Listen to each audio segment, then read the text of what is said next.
Welcome to 200 Days in Minecraft. But it's chill. Join me as I expand my base, attempt to survive the nether, upgrade my tools and armor, refuse to use a shield, go fishing way too often, take on the Ender Dragon, misspell the subtitles, and so much more. Thank you guys all so much for being here. If you haven't checked out the 100 days video, I do recommend that you go check that one out first. And other than that, yeah, let's get right on into it.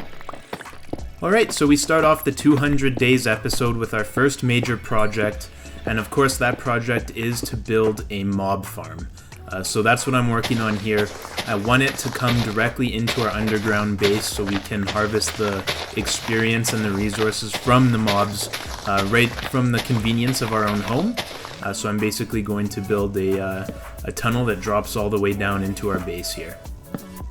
Place down some chests for automatic collection, and of course we hook up some hoppers to those chests.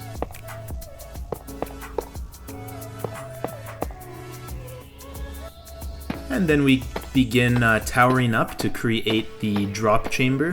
That's going to damage the mobs for us and make them much easier to kill.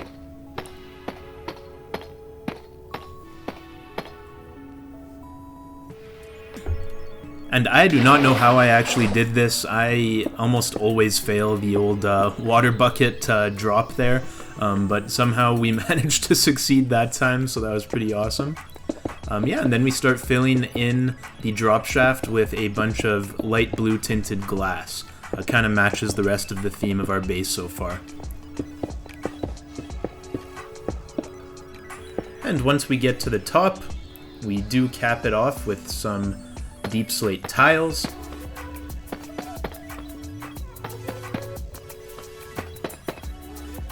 And the next step is going to be to actually work on the area in which the mobs spawn themselves. So we start off by placing some stairs.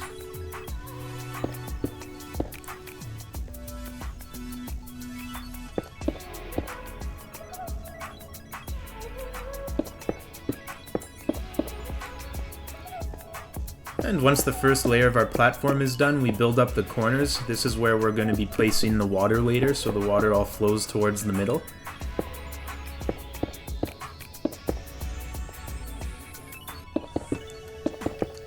And then we build the walls. And then we get to work on the second layer. This is going to be the first layer that actually has the 3x3 platforms that the mobs are going to be spawning on themselves.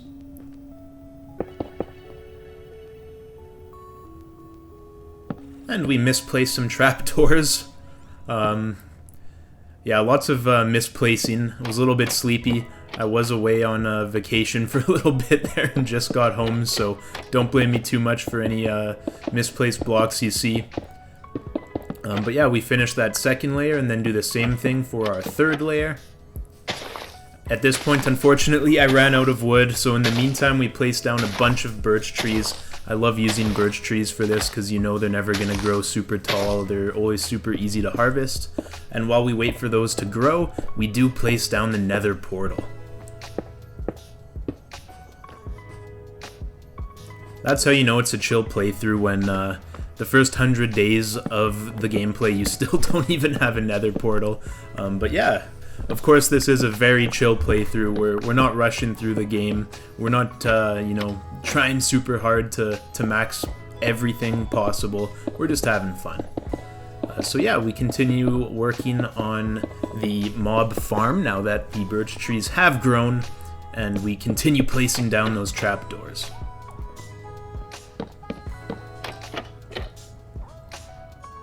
So we now have 3 layers of spawning platforms, which is all you should really need.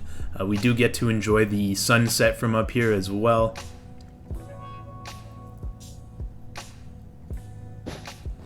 And then the next step is to place a carpet right in the middle of each of the 3x3 spawning platforms. What this does is it prevents spiders from spawning. Spiders are not good for these types of mob farms because they don't drop down the chute very well. and they'll kind of get stuck and clog everything up. So you definitely want to make sure you're preventing the spiders from spawning by placing down the carpet in the middle of each of those spawning platforms. And then we place down some gates and make sure they're open so the mobs can pass through no problem, but they're still there to block the water. And speaking of the water, that is the next step. We go ahead and place down some water and you'll see it all flows right to the middle.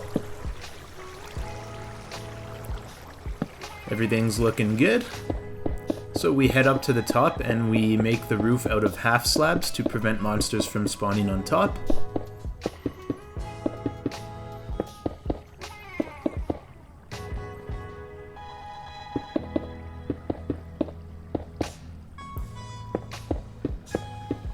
And that takes us all the way to the next morning. We finish off the roof. We do put some torches down on the solid blocks so that no mobs spawn there either. And this is basically what we're left with. So it's already working. As you can see, we have a zombie and a creeper here. And they are just one hit with my axe due to the damage they take when dropping down. And as you can see, we can see the creepers falling through. That is why I wanted to make the drop shaft out of glass. Take out a couple more mobs. Make sure everything's working properly. And as you can see, it definitely is. The mobs with boots on them are a little bit tougher to kill as they do avoid some of that fall damage, but that's okay. Yeah, and then next up we go and decide to explore a cave. This whole playthrough so far I've been struggling to find enough iron and coal.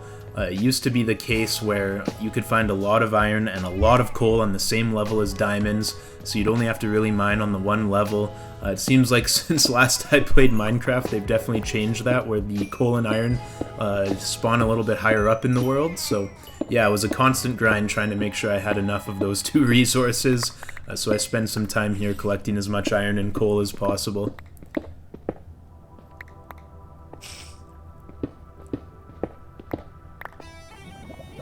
And then we do find a chest in an abandoned mine shaft. Unfortunately, really no good loot at all. An iron pickaxe and a little bit of redstone, but nothing super useful.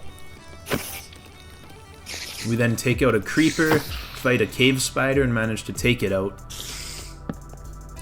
Light up a cave spider spawner, and then we grab some more coal.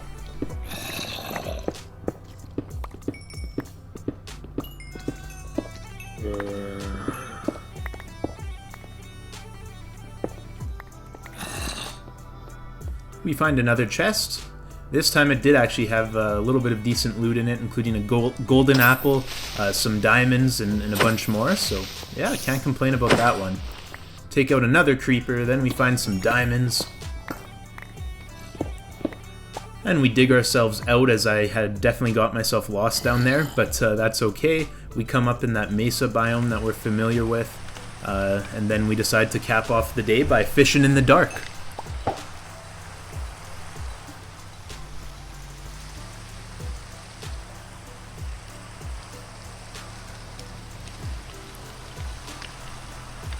Found it just really peaceful fishing in the rain, in the dark, nice and quiet out, no mobs around because we have the place lit up.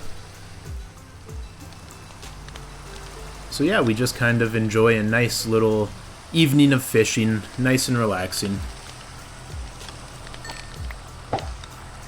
I did go ahead and read basically every single one of the over 250 comments on the 100 Days episode. I just wanted to say thank you guys so much for the support. A lot of really good suggestions there as well. I'm definitely reading those and keeping an eye on them, so keep the comments coming. It is much appreciated. And we head back inside and take out some of the mobs that our mob farm has gathered. This time just using our bare knuckles.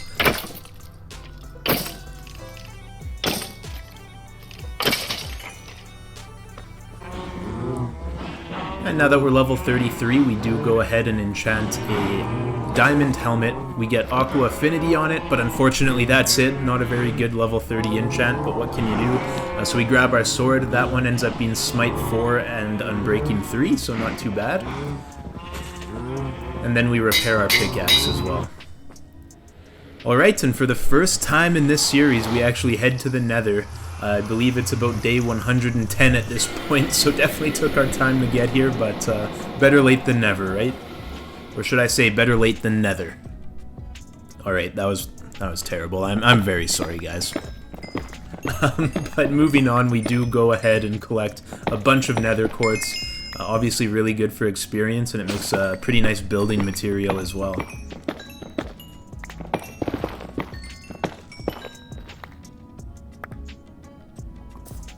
And so yeah, we just keep on making our way through our nether, grabbing all the quartz we can. You can just see the experience bar filling up as you're mining the quartz. It's such a great option for getting those levels for enchants.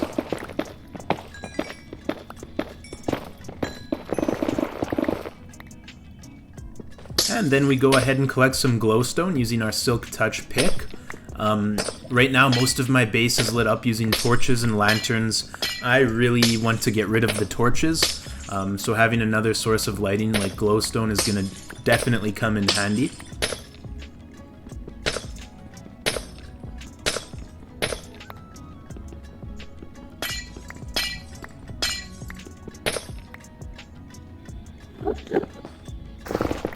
Then I dig a little 2x1 tunnel. This is going to protect me against endermen because at this point I want to harvest some pearls. We do need the ender pearls in order to find the stronghold, so definitely something that we're going to start focusing on. And this, makes it a relatively safe way to do so. The endermen cannot get inside as they are 3 blocks tall, so you can just kind of stand inside your tunnel, take them out with your sword, and collect their ender pearls once they're deceased.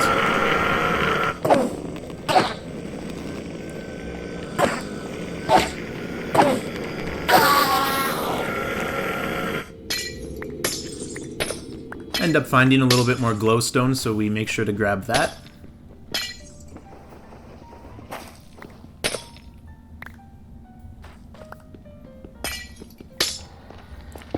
And then we get some more nether quartz as well.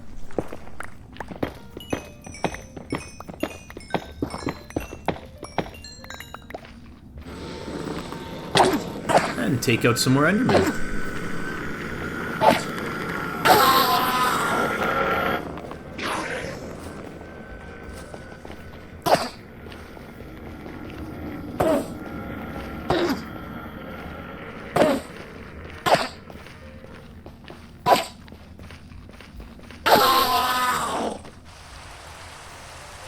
I then find a wandering trader.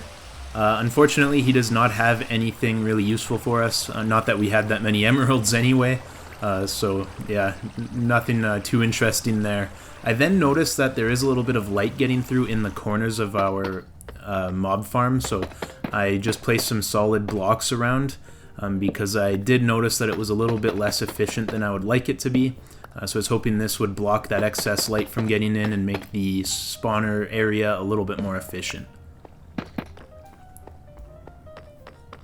So this is what it looks like when it's all said and done. We still do want some torches on top because those are solid blocks that mobs can spawn on.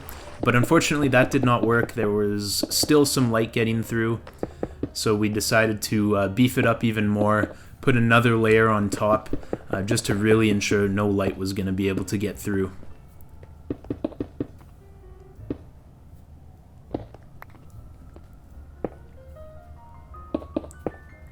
And just like that, we have now sealed the top with solid blocks, and that did seem to work. I then locked the world difficulty on hard. I didn't really realize you could even do that, to be honest, but I was playing on hard this whole time, but I figured I'd lock it in just so you guys know for sure. This is all being played on hard mode. Next up, I do gather some mud. This is another resource that is new to me since I haven't played Minecraft in so long, but I guess it's really good for sugarcane farms and bamboo farms and that sort of stuff, as drops can pass right through it in your automatic collection systems. So then I get to work building a sugarcane farm, just a really small, compact, tight little farm that we can fit in our underground base. So we put down some hoppers, we put the mud down on top. Obviously sugarcane does need water, so we make sure to put some water behind the mud. We then use pistons. That is what is going to knock the sugarcane down. And then we use observer blocks on top, so once the sugarcane reaches 3 blocks tall, the observer blocks are going to be triggered, and they will trigger the pistons below. Of course, we do have to place in the sugarcane itself in order for this farm to work, so we place the sugarcane inside, and that's pretty much it. Yeah, overall I'm pretty happy with it. Nice, compact, fits into our base perfectly. So yeah. After that, we decide to dig out a little area next to our storage room. And then we fill in the walls to make sure it looks good. And then using a combination of hoppers and chests and furnaces, we build a couple of automatic smelters. I was sick of manually smelting stuff down using furnaces individually. This is going to make my life so much easier. So last but not least, we place in the furnaces, and we are set to go with our automatic smelters. So you just place the fuel into the back chest there, like so. It'll automatically filter into the 2 furnaces, like you can see there. And then the stuff that you want to smelt down, you put in the top chest. And again, it'll automatically get filtered evenly into the furnaces. And this, is very nice because now you're not capped at, 1 stack of items before you have to go and manually refill the furnace. You can just fill up the whole double chest full, come back an hour later, and a bunch of it's going to be smelted for you. So then we go back to fishing.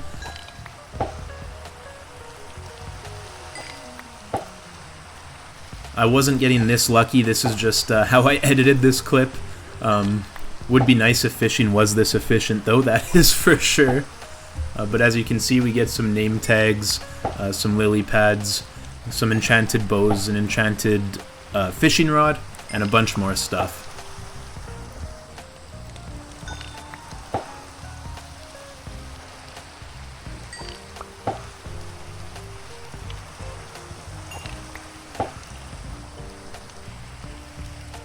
And there we actually get an enchanted book.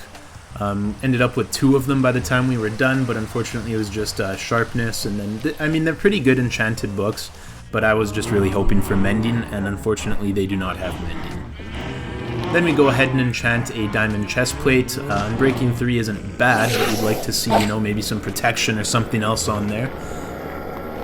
But nonetheless, we do go back to work in the nether, slaying some more endermen, collecting those pearls.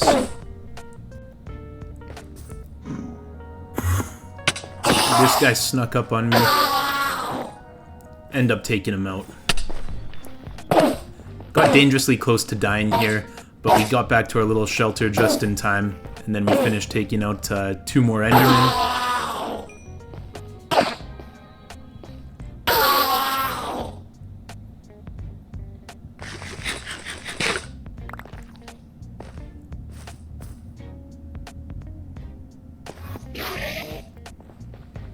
And make sure to trigger a couple more.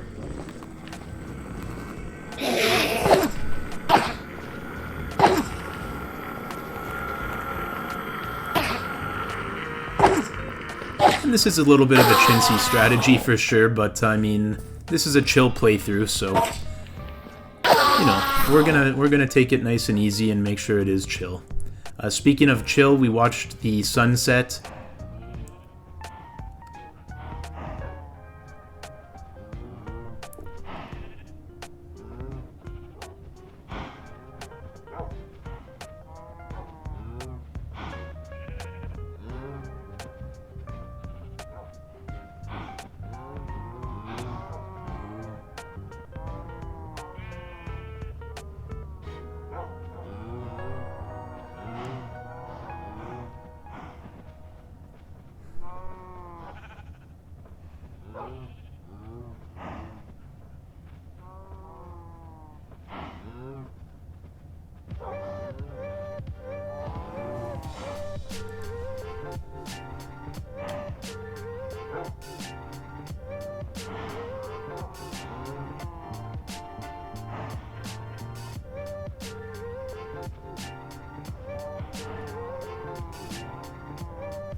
And after taking in that gorgeous sunset, we get right back to work in the nether, grabbing some nether quartz. At this point I was just trying to get as much experience as possible.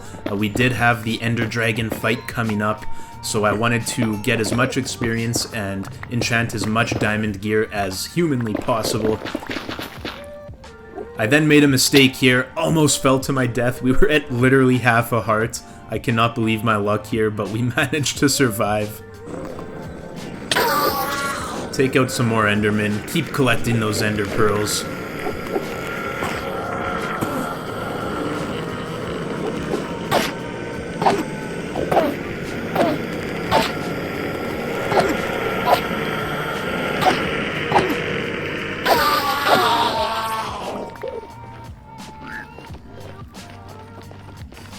This dude just came absolutely flying at me. Luckily, as we were walking backwards, we were able to take him out. Went and got some more nether quartz.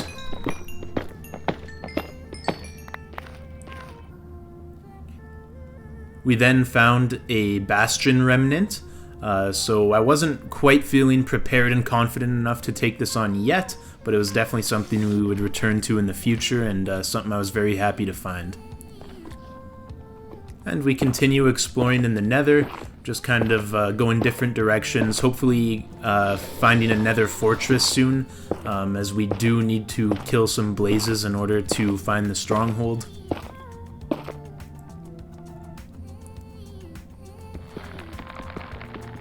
I have this habit, OCD maybe, I'm not sure what it is, but I just have to, you know, go in straight lines in Minecraft, so even if there's a tree in the way, I'm just cutting right through it. I'm making sure the path is completely even on the ground, there's no bumps or anything. And yeah, we just kind of keep expanding different directions in the nether, seeing what we can find, collecting any nether quartz we can get our hands on, and trying to find a nether fortress.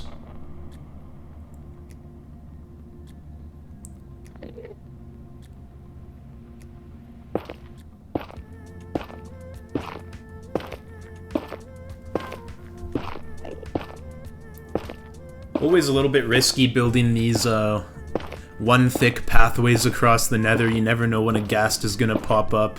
Luckily, you know, this time I get away with it, but yeah, if we were playing hardcore, this is something that we would definitely not be able to get away with. That is for sure.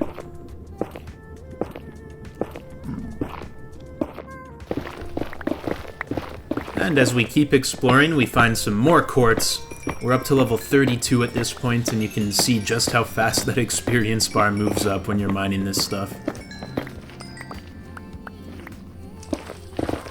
And we find even more quartz, and at this point, you might be able to hear it. We can actually hear blazes in the background, so we know we're near a nether fortress. We're deep underground though, so I was trying to figure out exactly which way I had to dig to find the fortress itself. Eventually, I do find my way out of the, you know, huge formation of netherrack, and I find the nether fortress down below. And here is a blaze spawner, so this is perfect. Now we have everything we need to get to the stronghold, and hopefully eventually take on the Ender Dragon. But first we need to kill a bunch of blazes.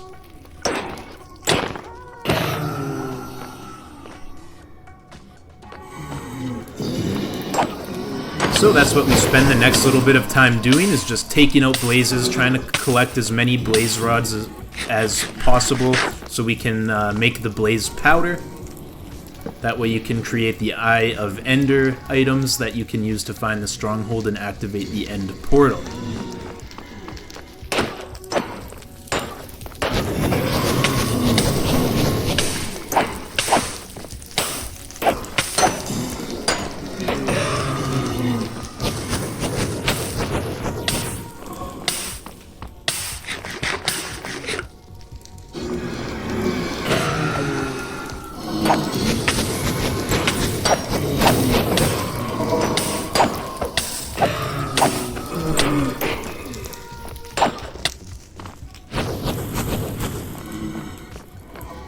And they do spawn very frequently, and there is a lot of them.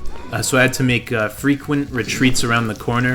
At this point I was down to my last piece of steak, so I ate that up and went in for one last little killing spree here.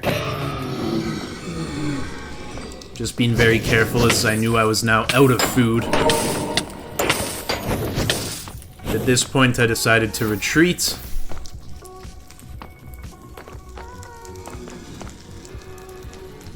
I was hoping I had some food in my inventory, but I unfortunately did not, so we decided it's best that we head back. On our way back, unfortunately, we run into this skeleton, and I have no food, so I have no way to recover my health. So I kind of panic a little bit. I go inside. I was prepared to build a wall to protect myself, but the skeleton didn't actually follow me into the tunnel. So trying to think of how I can get by him, I decide to pull out some ender pearls and just ender pearl right by him. Luckily it worked.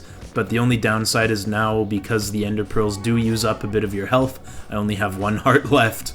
So the rest of the trek back to our portal was definitely going to be a little bit nerve-wracking, especially with these 1x1 pathways I had built myself. But luckily we get all the way back to our portal, so nope. Oh wait, there was a problem. I misjudged the height of the tree I was on top of and fell to my death. Luckily we were right beside our portal, so it was very easy to run back to the nether and collect our items.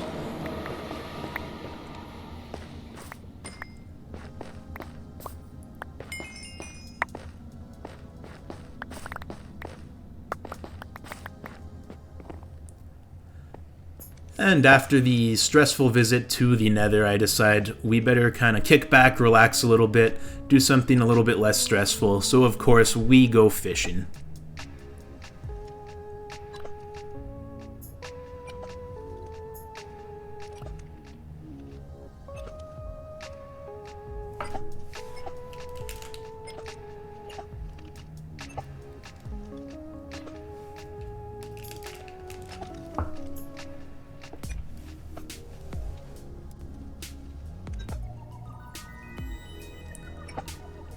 And we continue fishing all the way into the night.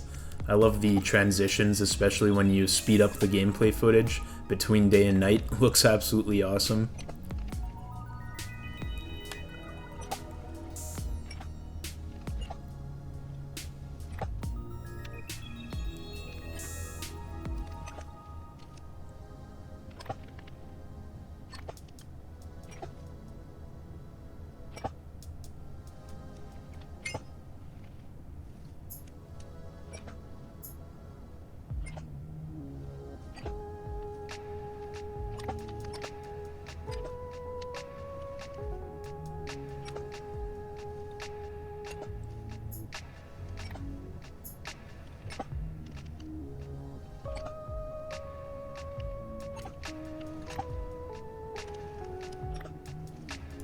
And during the intro, I did promise some misspelled subtitles, so I'm going to deliver on that now. Comment below on any misspelled words you currently see.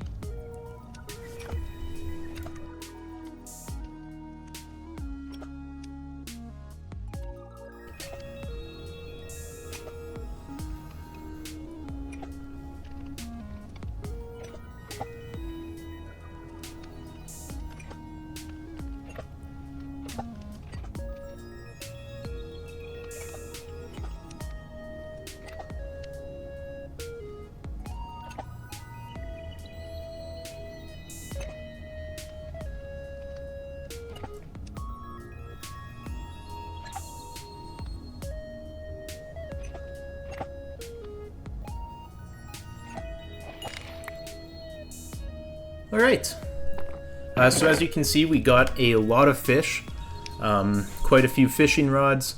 We did get an enchanted book.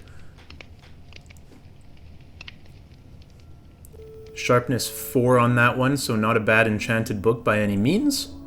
But yeah, we drop off all the stuff in our fishing chest here. Keep the enchanted books to put in our storage down below. And just a friendly reminder to like and subscribe if you're enjoying the content so far. And if not, you know, no worries. This is just a chill playthrough, so yep, we're taking it easy.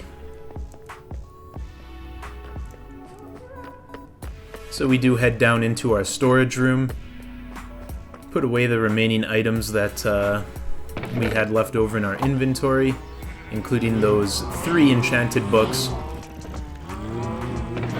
As you can hear all the sheep and cows above us.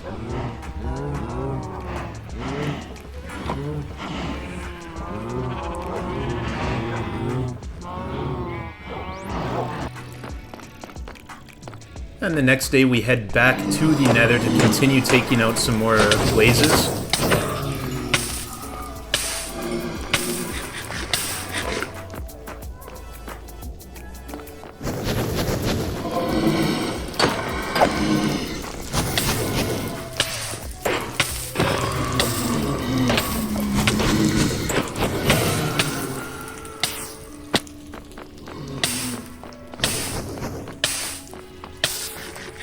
Got down to half a heart there, but luckily ate a piece of mutton just in time.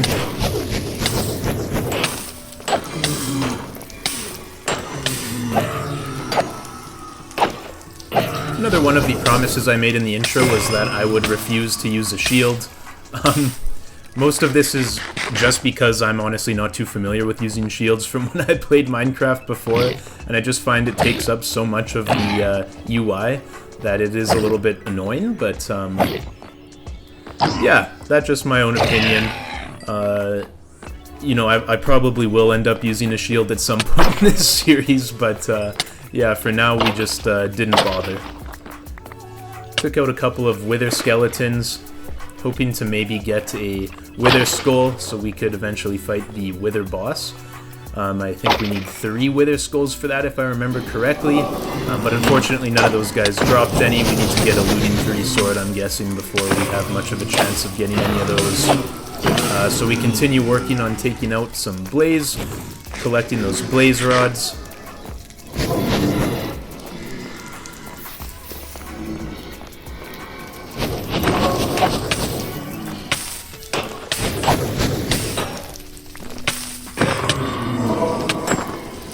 At this point, I got myself trapped. There was just too many blaze around me. I couldn't escape, and unfortunately, we do die. But again, it's a chill playthrough, so I don't get angry. I don't get upset. It's all good. We'll just go back and get our stuff, and it's no problem. And that's exactly what we do. After grabbing our dropped items, we head back to our base. And we go and take down a couple more birch trees.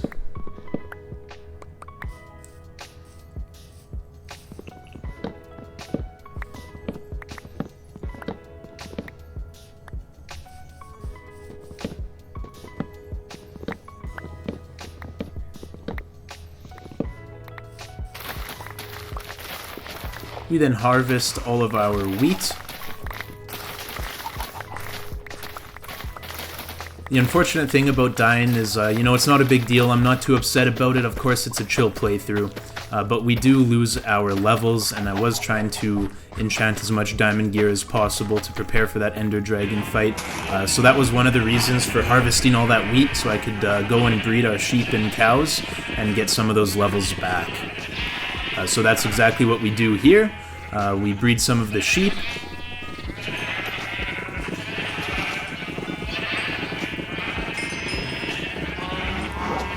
And we give some love to the cows too, no pun intended.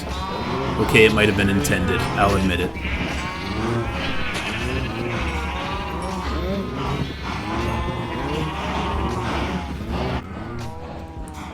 After that, we decide that these lanterns in our underground base are just taking up too much of our vertical space. We did only have about 3.5 blocks of height under here, so with the lanterns hanging down from the ceiling, it made it feel a lot more cramped. So I decided to take down the lanterns and instead replace the lanterns with glowstone. So that's exactly what we do.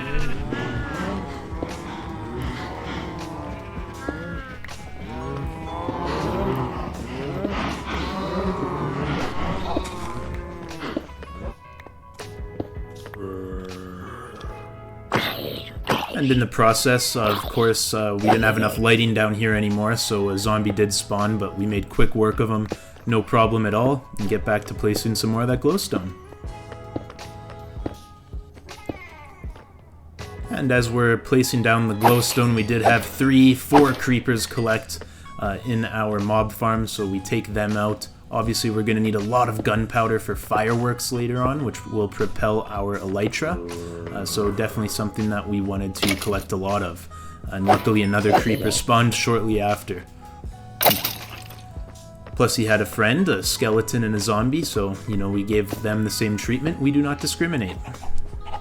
Alright, at this point I ran out of glowstone, but we got more than half of our base covered. So then we head back to the nether to get some more glowstone, some more nether quartz and that sort of stuff. More levels as well.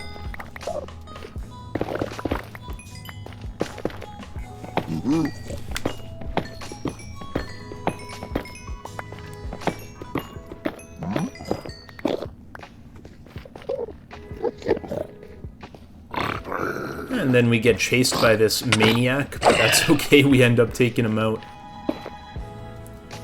And we grab some glowstone.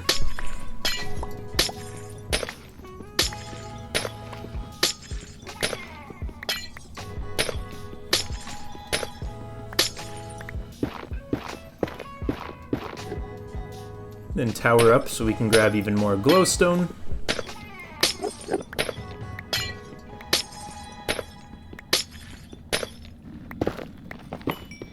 And we find some more nether quartz, so of course we grab that as well.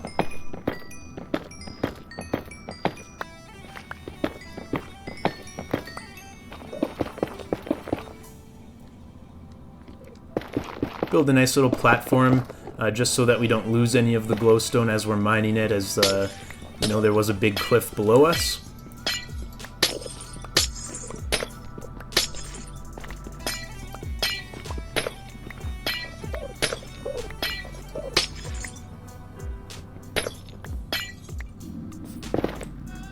Grab a little bit more quartz. Now up to level 22, 23. So yeah, between, you know, breeding the cows and the sheep and mining all that quartz, we did eventually get up to level 30, and we now had enough glowstone to finish, you know, filling in our base with all the glowstone, so we could get rid of all those torches. As you probably can tell by this point, I am not a fan of torches. I don't think they look that good. I think there's much better ways to do lighting in Minecraft, and the glowstone is one of those ways for sure. And just the last 2 spots of glowstone to finish off the entire base go in, and just like that we are finished. Of course, then we do remove all of those pesky torches.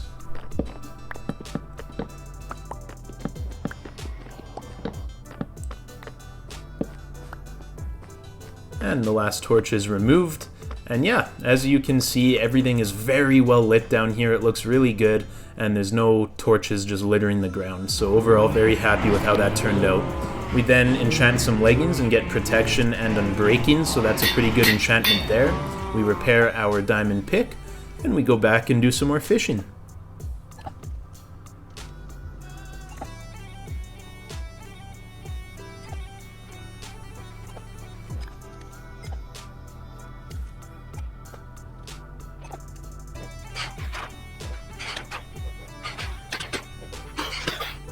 Of course, some pesky phantoms decide that they're going to interrupt our little fishing endeavor, but that's okay. We were able to take care of them relatively quickly.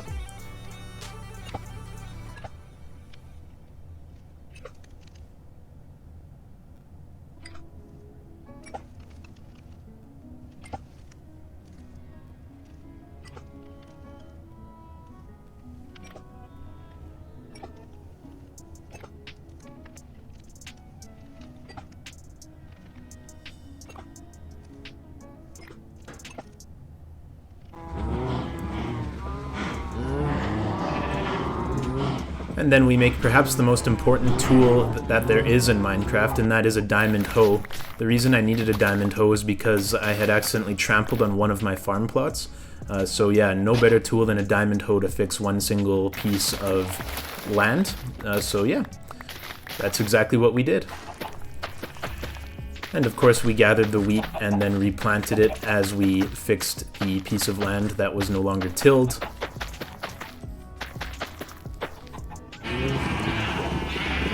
We got back to breeding some more sheep.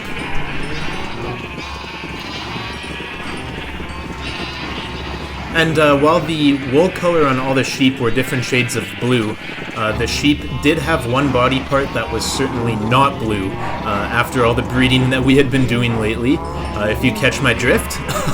But yeah, and then again, we make sure to give the cows some love too.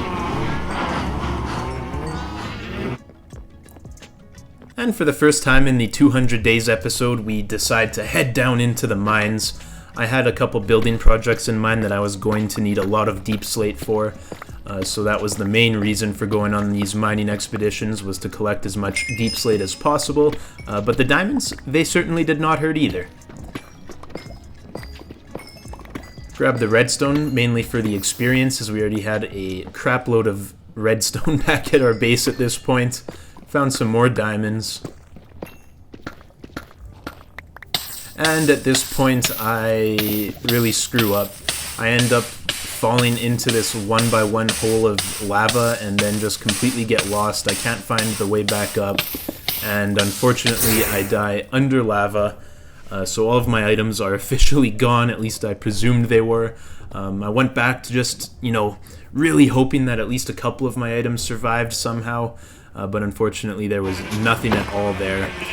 So we lost all of our levels, we lost all of our gear, and yeah, not exactly ideal, but again, it's okay, because this is a chill playthrough. We're not in any sort of rush, we're taking our time with it, so no problem at all. I do end up coaling some of our sheep herd and our cow herd in order to get some of those levels back, however.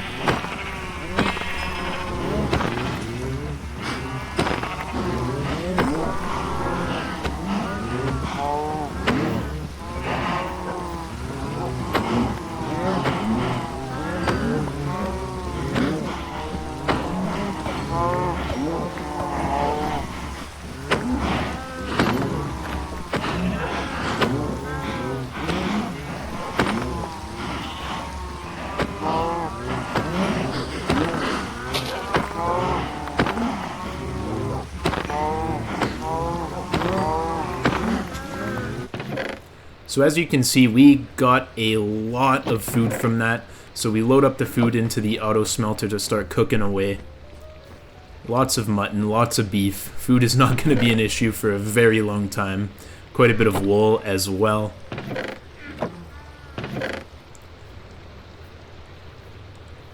So we put all of that stuff away.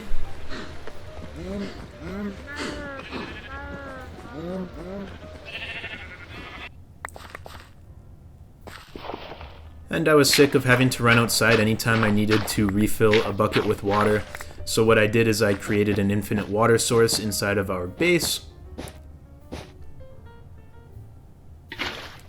Just dropped the carpet down one layer. And then made a 3x3 infinite water source on top. With the texture pack and shaders, it looks very, very good. And then I figured, you know what, we have an axolotl. Why don't we throw the axolotl inside? It can be its little habitat here. Give ourselves another pet other than the dogs that we already had going. We then headed back into the mines, as I still did need deep slate, as unfortunately we lost all of our deep slate last time with the whole lava incident. So yeah, back into the mines we go. Grab some redstone while we're at it.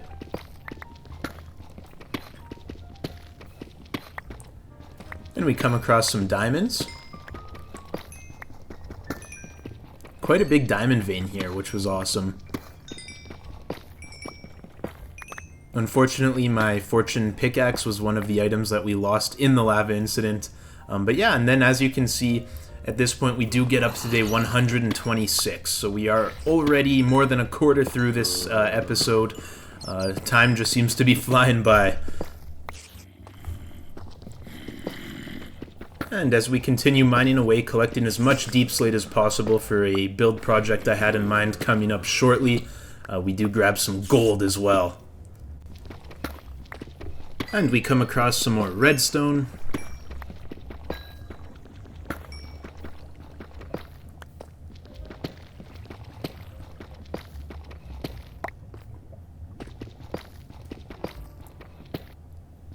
And then we find some iron. Seems like all of the iron veins at this depth are at max like 1 or 2 pieces of iron each. And then we do grab some more gold.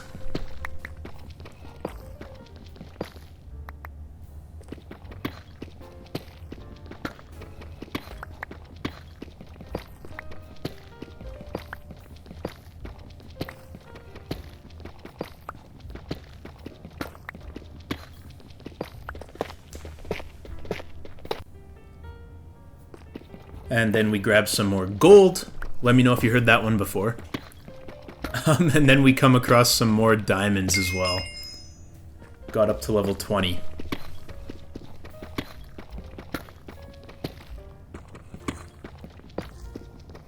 I always make sure I'm not missing any diamonds, and it's a good thing I did, because there was another one hiding up at the top there. And that finished off our pick, so we head back out of the mines, we mark off the door, letting ourselves know that that shaft is complete, and we head back upstairs. Then I'm gonna let you guys enjoy this sunrise to some nice chill music in the background, and I will see you on the other side.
And after enjoying the nice sunrise, no better way to start off a chill morning than some third-person fishing. It's basically normal fishing, but just more chill.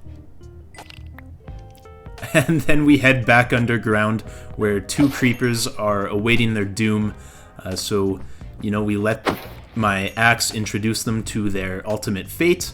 I then repeated the same build as our sugarcane farm, except this time instead of sugarcane, I put bamboo inside, as fuel was becoming a bit of an issue, and I was thinking, you know, we could definitely use some bamboo as fuel. And as you can see it work in action there. We then decide to do a little bit of decorating around the base. So we put down some pots on our staircase.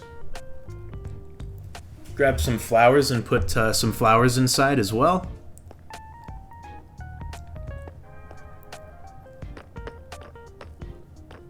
And on the back of our automatic farms, we have these little slots that are the perfect place for some decorations. So we mess around a little bit, try and find out what works, what looks good. Unfortunately, the decorated pots did not look very good inside of a, you know, only one tall spot. So yeah, we weren't able to use those in this area, but that's okay.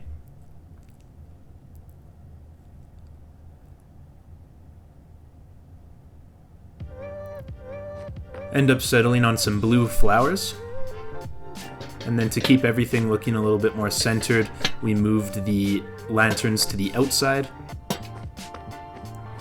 And while it's not perfect, and I'm sure I'll make changes in the future, for now I think this looks really good.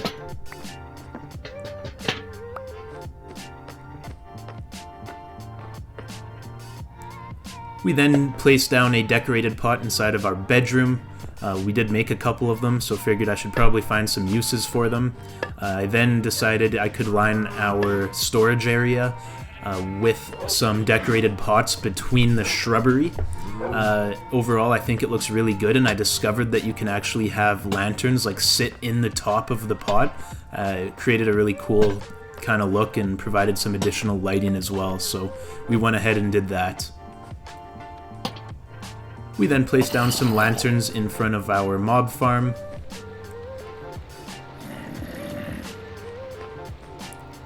And we weren't going to let the creeper and the zombies trapped inside go unnoticed, so again, our axe introduces them to their fate.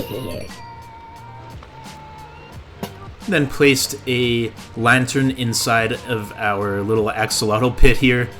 He did seem to get stuck on it, but after a couple minutes he managed to free himself and it was no problem. A couple more lanterns down in front of the nether portal. We then placed our brewing stand down. And then what this is I started to dig out the area underneath our base. I noticed that our mob farm was not quite as efficient as it probably should be, and I figured one of the reasons why is there could be some cave systems under our base that all the monsters are spawning in, instead of spawning in our mob farm. So while we are digging out the area under our base to try and find any caves, we do collect some coal. Quite a large vein here. Can never have too much coal, that is for sure, so made sure to mine every last piece. Also good for the experience, of course, as well. Grab some iron.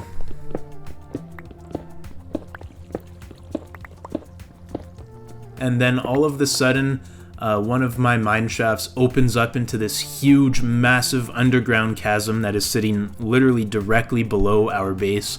And look at all the mobs down there, so I think I found one of the reasons why our mob farm was not as efficient as it should have been.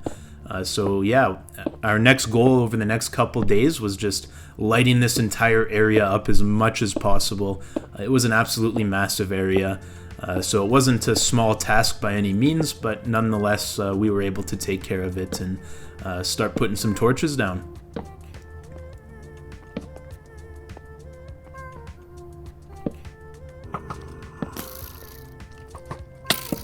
And at this point I had developed a little bit of a mob of paparazzi, I guess I'll call them.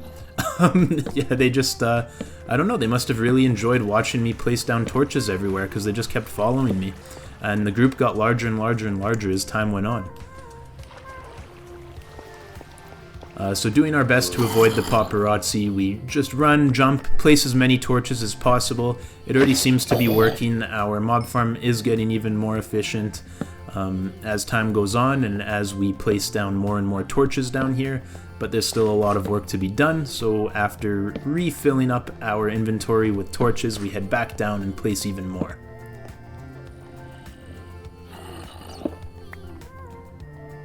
At this point I made an almost fatal error, but luckily we did have a couple hearts left. That said, there were a lot of mobs down here. I was trying to get the creepers to explode and kill off the other mobs while not taking too much damage myself. But unfortunately that plan did end up backfiring as I got stuck on the zombie and then the creeper explosion did kill me. So we head back down, we collect our stuff. Another creeper explodes, but we managed to avoid the explosion.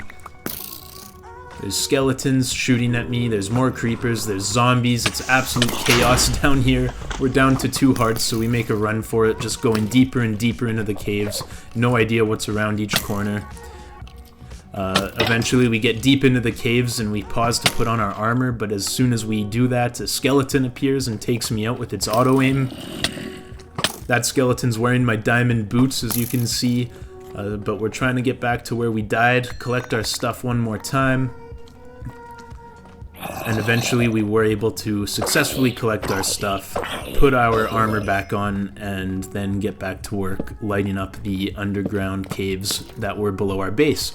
And of course we had to take retribution on the skeleton that killed us and stole our boots. Obviously that is not going to stand, so take care of that little situation there.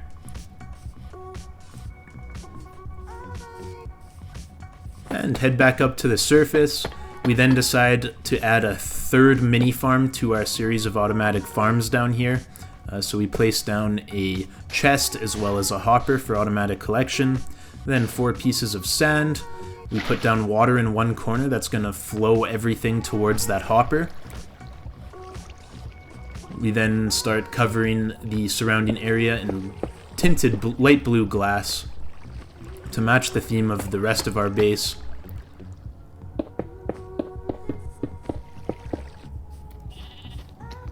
And then we come across this mini zombie. I had lost all the cactus I had from before, and that is exactly what I wanted this farm to be, was a cactus farm, as we had a lot of stained green glass that we had been using for our builds. So cactus was a must. So yeah, I head back to the desert in order to collect some more cactus. Probably should have gone during the day. I was trying to stay awake at nights more often for the 200 days than I did during the 100 days, just to maximize the amount of progress we can make. But yeah, it definitely led to some tricky situations, we'll say. But eventually we get to the desert. We're getting swarmed by the paparazzi again, but that's okay. We managed to grab a couple pieces of cactus, and then we make a run for it. And we place the cactus down inside of our cacti farm. Finish placing the last two pieces of glass, and there you have it, a fully operational cobbled deep slate wall farm. Just kidding, of course it is a cacti farm. But yeah, fully operational and ready to go now, which was awesome. We then decide that our axolotl is a little bit low on space. You know, I hate it when I go to the zoo and I see, this absolutely glorious animal, but it's trapped in this small cage, and I felt I was doing a little bit of the same thing to our poor axolotl there. So I decided to expand the area of which our axolotl had access to. So basically, I made a 3x3 area of 3x3 tiles.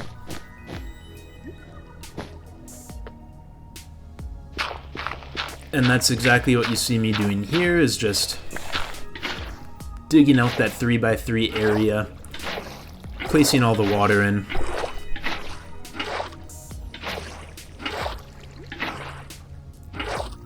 And we just keep going until all of the spots are filled with water. And then we line the area with some glass panes. Alright, and just like that, our axolotl has a lot more room to work with. The lighting was a little bit dark beneath the water, so we placed down some lanterns in the center of each one of the 3x3 water pits. We then placed down some lily pads to add a little bit of color.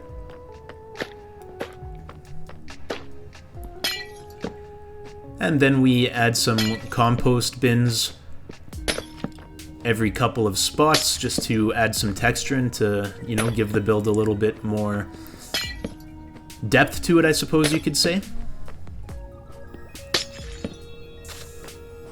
And then we place some shrubs down on top of each of the compost bins.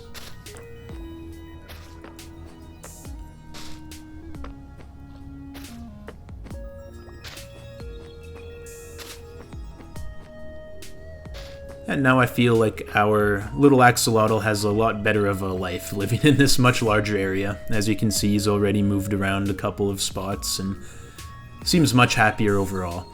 Next up, I find this absolutely massive lush cave combo with, an abandoned mine shaft at the top. Really cool. I was looking for some more axolotls so we could give our buddy back home some friends. Luckily, I was able to find 2 more while down here.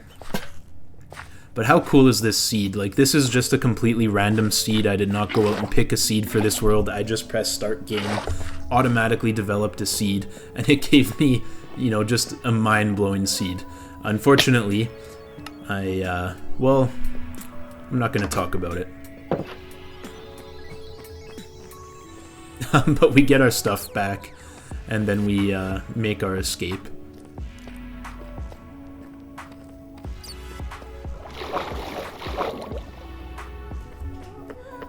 Now that we are back home with our 2 new axolotls, we put them inside of the axolotl exhibit. Alright, and that'll pretty much do it for this build for now. Definitely happy with the way it turned out. Got a couple new pets around.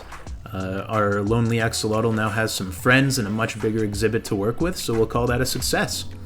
back to the nether to get some more experience in quartz and to try and find some ancient debris, and luckily we did find some ancient debris, which was absolutely awesome. Well on the way to getting some netherite, and not only that, there was a second piece of ancient debris right next to the first one, which was absolutely fantastic. So we grabbed both of those. Go ahead and mine some quartz. A little bit of gold while we're at it as well.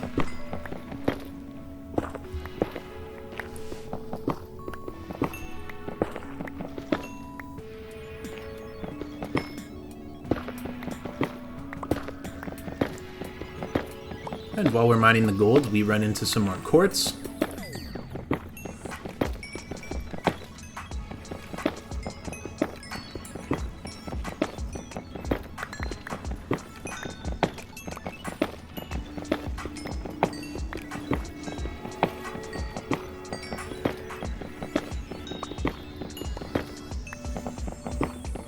Both of these golden quartz veins just seem to go on forever. Just massive veins of golden quartz. Cannot complain at all.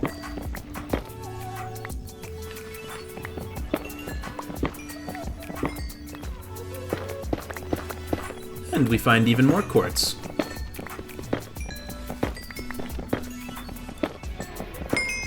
I definitely have a build in mind for the quartz that you will see later on in this episode, so make sure to stick around for that. If I do say so myself, I think it turned out really well. But you guys let me know how you think the base is coming along, if you like the way it looks. Any suggestions, obviously, would be much appreciated. Yeah, and we find some more ancient debris. And you guessed it, we found even more quartz.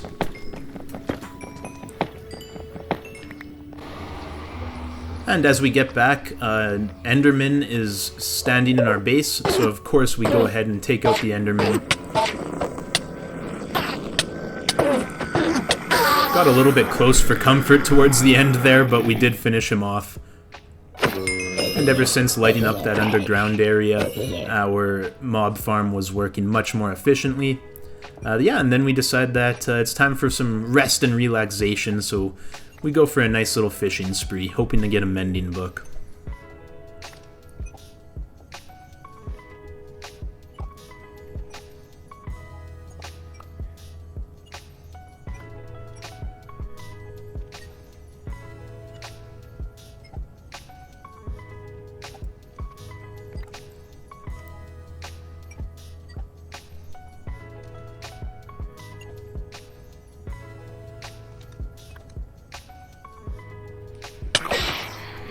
And, yeah, we had a little infestation of phantoms interrupt our fishing, but that's okay. They weren't too much of a problem to deal with. They did knock me off into the water, which was a little bit of a pain in the butt, but not the end of the world.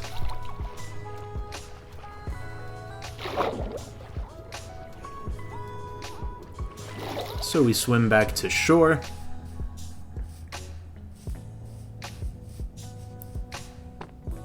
And we head back towards the phantoms for some vengeance.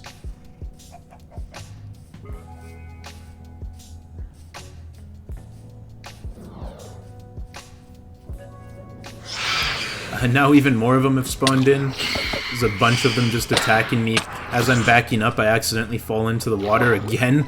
I would say it, you know, that I was getting frustrated, but I wasn't, because this is a chill playthrough. But I did definitely want some vengeance, even if I wasn't frustrated, so we made sure to take out all the phantoms.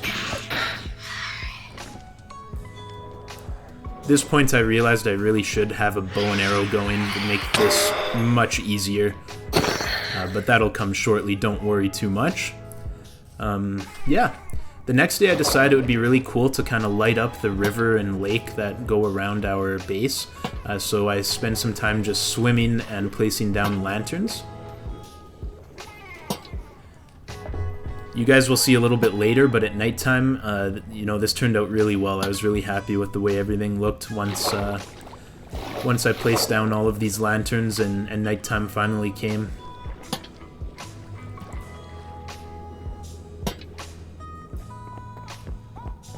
We then head back into the mines. We need some more deep slate for that build that I have in mind. So we go ahead and start mining and collecting some deep slate.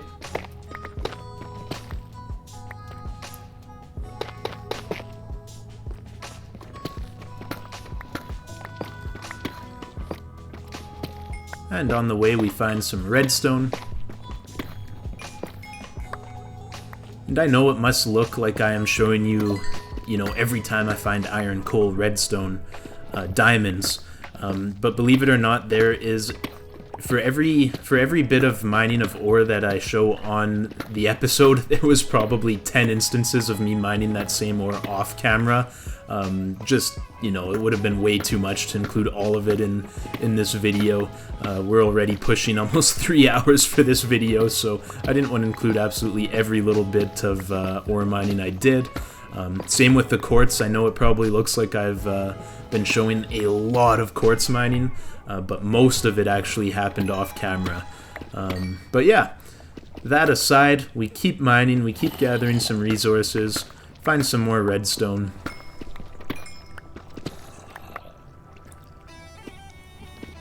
Grab some gold.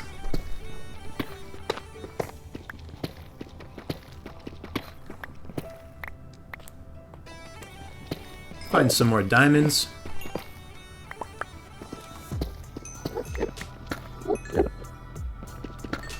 A little bit of lapis.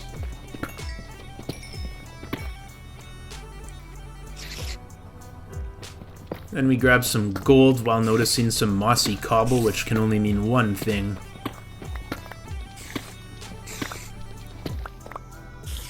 And you guessed it, what the mossy cobble means is that there is a spawner nearby. So yeah, we find the spider spawner here. We place down a torch to ensure no more spiders spawn. And then we go to work taking out the spiders inside.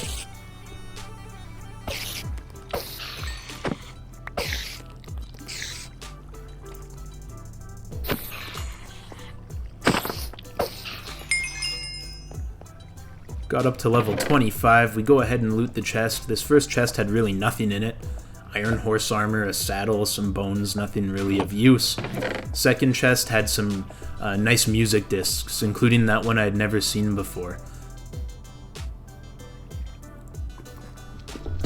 Then find some more diamonds.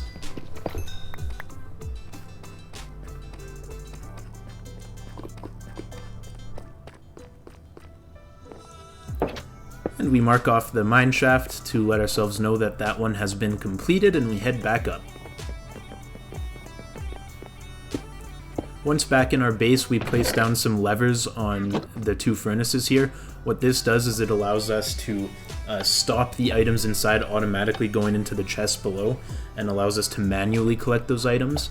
And when we do, which you'll see right here when I collect this piece of gold, we now get all of the experience out of the furnace. So this just allows us to once in a while collect all the experience that's been gathering in these furnaces. And then we get back to some more fishing, just really trying to get some more mending books.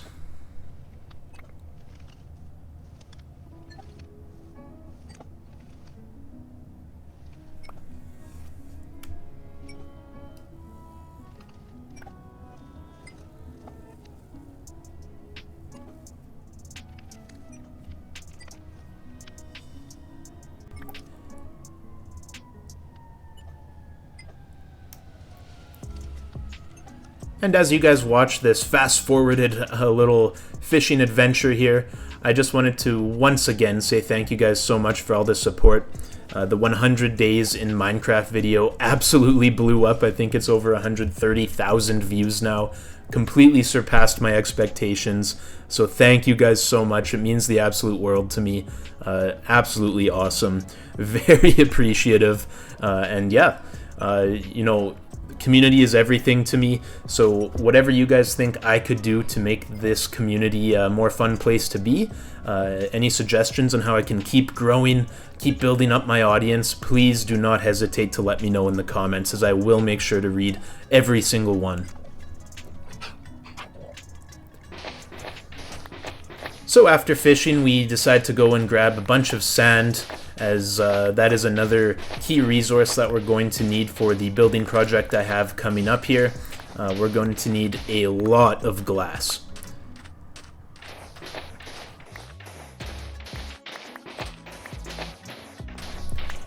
Something about collecting sand is just so relaxing, especially when the sun is setting like this. Unfortunately, I did not have efficiency on my shovel yet, but don't worry, I do get an efficiency shovel later on and do some more sand collection. So yeah, it's super satisfying once you get that efficiency, oh my goodness.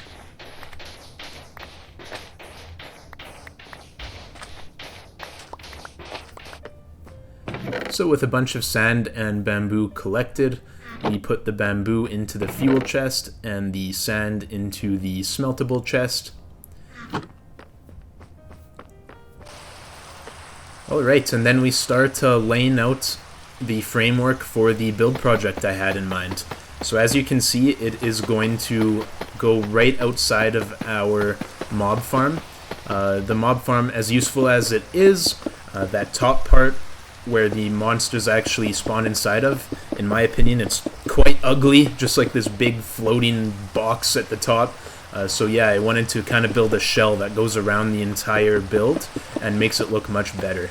So that's exactly what this is.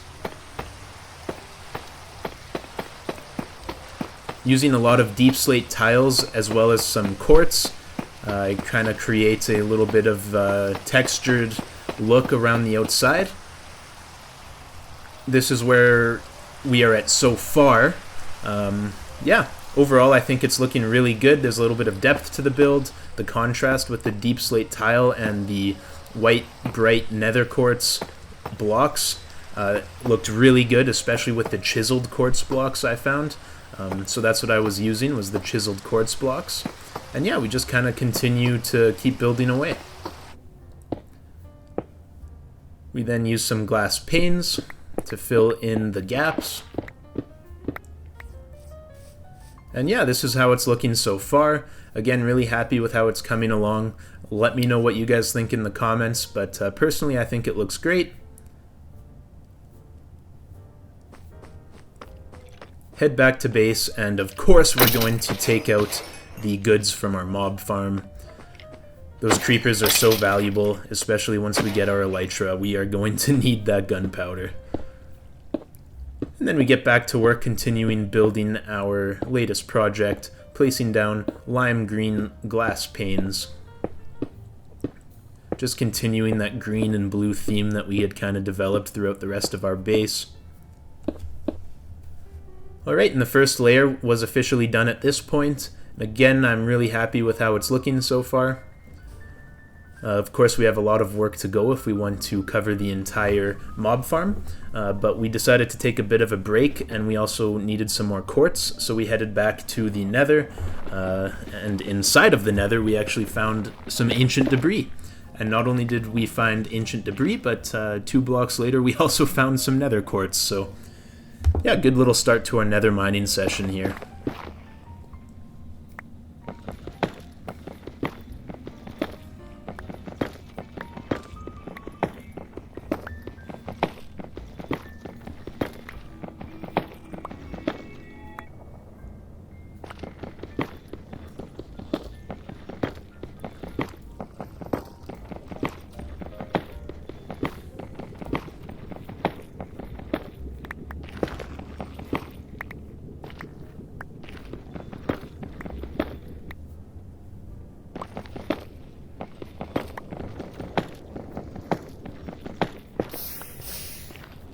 Have a little bit of a scare with some lava, but we're able to avoid it and block off the flow and continue mining some more nether quartz.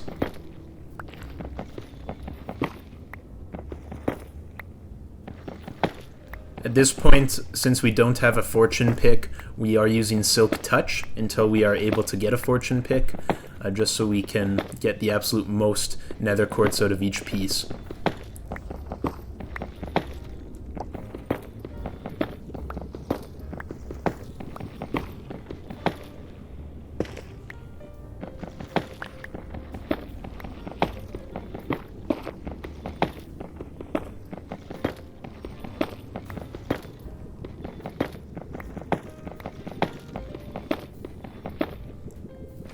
And as you guys watch me continue to collect an abundance of nether quartz, just wanted to say that I am really enjoying making these Minecraft videos.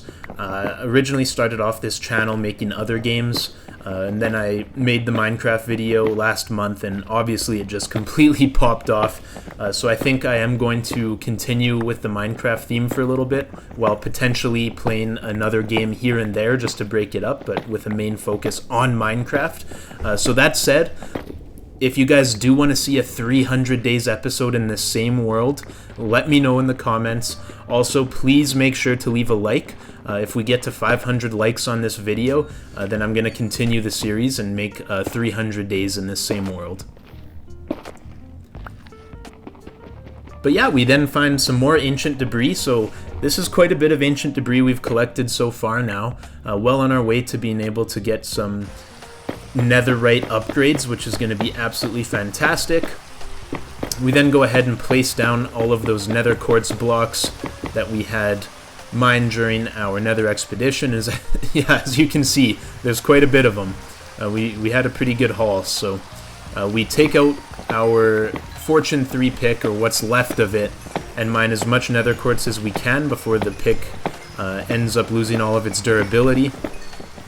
I was hoping that I would be able to get to level 30 from all this quartz before my pick ran out of durability.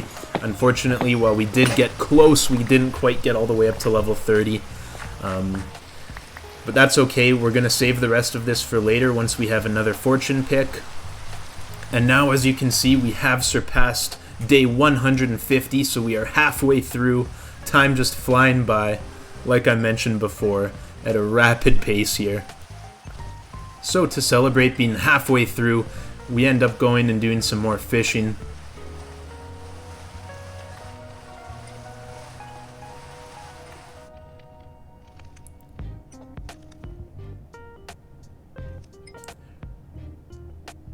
Now, I did have one mending book so far, which I planned on using for the elytra, but I really wanted another mending book so I could make a netherite pickaxe with, you know, the Fortune 3 enchantment as well as Efficiency 5 and Unbreaking 3, just so we could have it, you know, essentially forever as long as I don't die in lava or do something stupid. So yeah, I was really wanting to get that second mending book, which is why you see me doing all this fishing this episode. And then we get back to base and we collect some experience using those levers we added to our auto smelter. Got us up to level 28.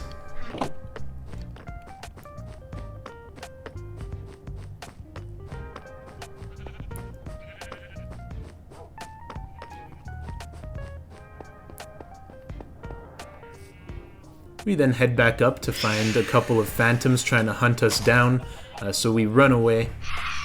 But unfortunately they are faster than we are, but that's okay. We get to our secondary little mine underneath of our base here, and then we head back down to that massive cave system underneath our base that we had focused on lighting up earlier to collect as much coal as well as iron as possible.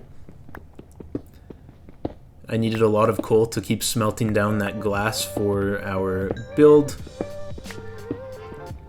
I also wanted the experience to get to level 30 to try and get another fortune pickaxe. So yeah, we just go ahead and mine every little bit of coal and iron that we can see. Found some lapis as well, so obviously we're not going to pass up on that. And at this point we did get to level 30, which is awesome. And as we keep going, I found some diamonds, so definitely wanted to collect those as well.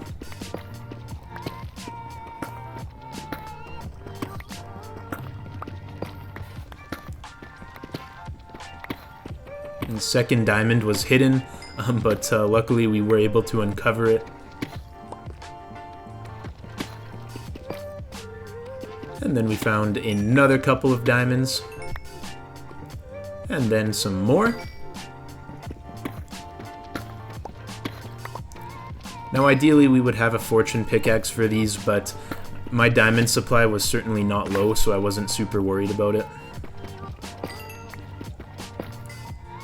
And we got up to level 32 now. Found even more diamonds, quite a large vein here.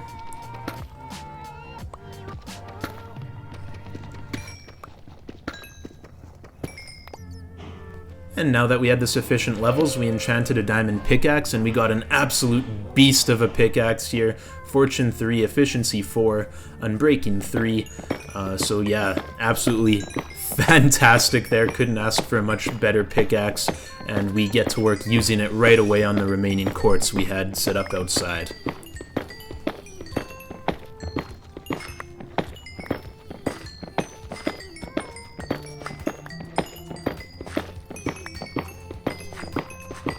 And you can see that experience bar just filling up super fast at the bottom.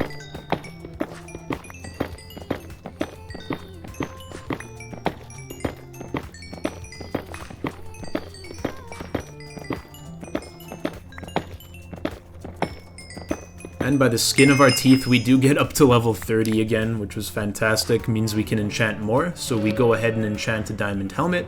We got Respiration 2, Aqua Affinity, as well as Fire Protection on it, so cannot complain at all about that. And now that we had some more quartz to work with, we got back to building our structure. So yeah, it's coming along nicely. We're working on the second layer now.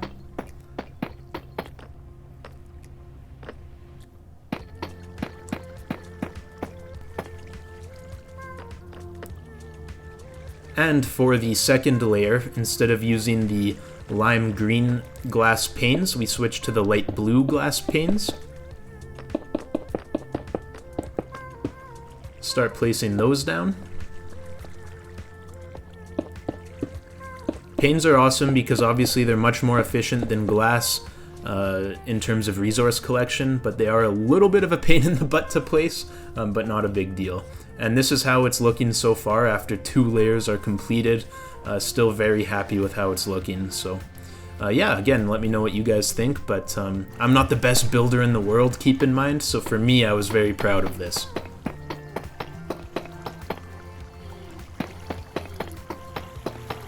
And through the night, we just continue working on, yeah, this newest structure, this newest addition to our base.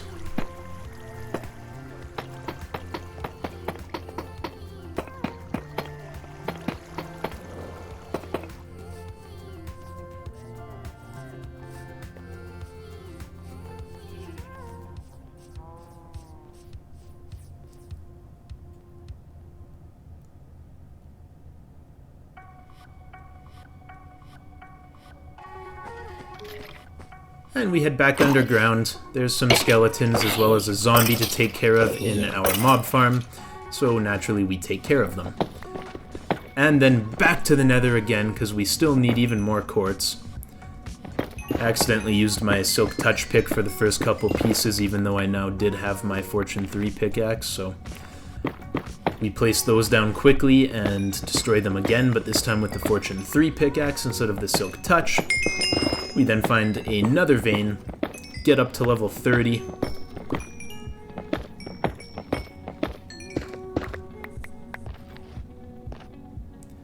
And another vein. And like I was saying before, this is a small percentage of the amount of quartz I actually found and mined. You guys are only seeing, you know, a fraction of how much actually was mined. I had to remove most of it, otherwise this video would have been 7 hours, but yeah. We do find some more ancient debris as well. Absolutely fantastic.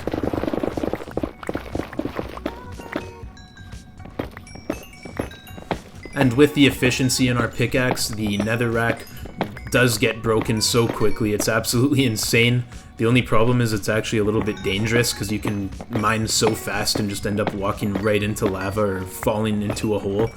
So you do have to be a little bit mindful of that when you're just digging straight forward. But yeah, I can't complain. It is very satisfying, as you can see there. But yeah, the ancient debris luck just continues. We keep finding more and more ancient debris. Absolutely awesome. We get back to base and there's yet another Enderman waiting for us. It seems to be a common theme now of Enderman waiting for us when we come through that nether portal. We then decide to do a little bit more enchanting once we get back with all the levels we had got from mining all of that nether quartz. Got ourselves a nice bow as well. And yeah, now that we had more nether quartz, we were able to continue working away at our newest building.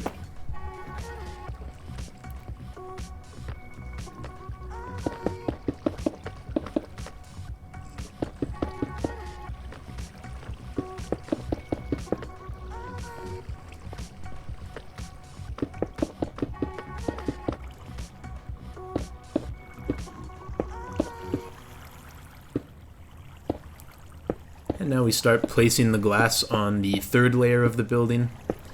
Again, going back to the lime green. And then on the fourth layer, we go back with the light blue again. So it alternates all the way up. And after 4 layers, we had reached the top of our mob spawner. So it was now completely covered and definitely made our skyline look a lot better. Place down a couple lanterns by the entrance.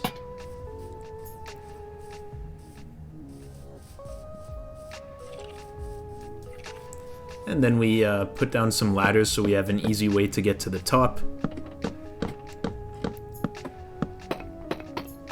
And once we're at the top, we fill in the roof.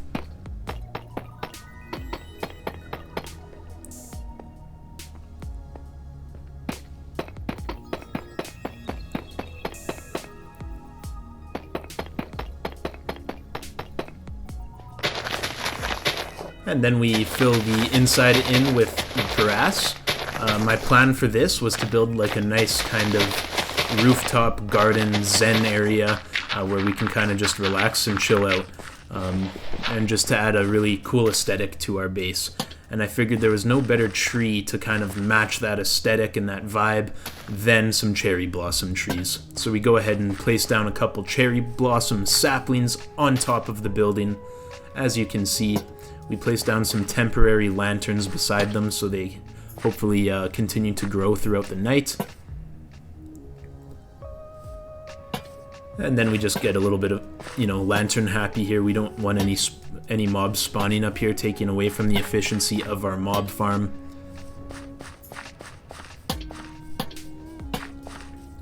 Obviously, we clean all this up later. But yeah. Then place down some of the cherry blossom flowers.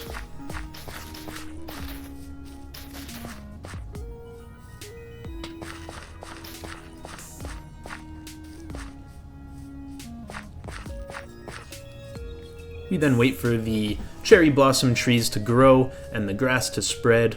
But yeah, as you can see, the building looks really good. Go and take out a couple creepers and a baby zombie. We then add a lime green fence, a lime green glass pane kind of fence, I guess, around the garden on the rooftop. And we go and have a look at the building from across the waterway. Overall, I'm very happy with how it has turned out so far. And then once we get back, our first cherry blossom tree had grown. Unfortunately, I needed more cherry blossom saplings, so I had to take this one down and collect the saplings from it. And while we waited for some more cherry blossom trees to grow up here, we decided to place down some benches.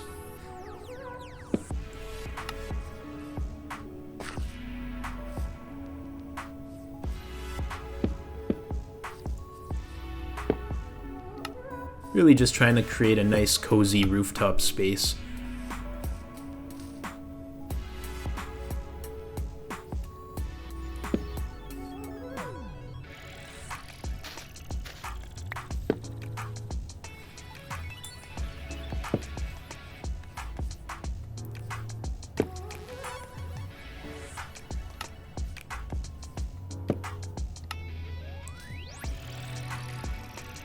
And after that was done, we decided to build some kind of rough paths going to the different spots where the benches were.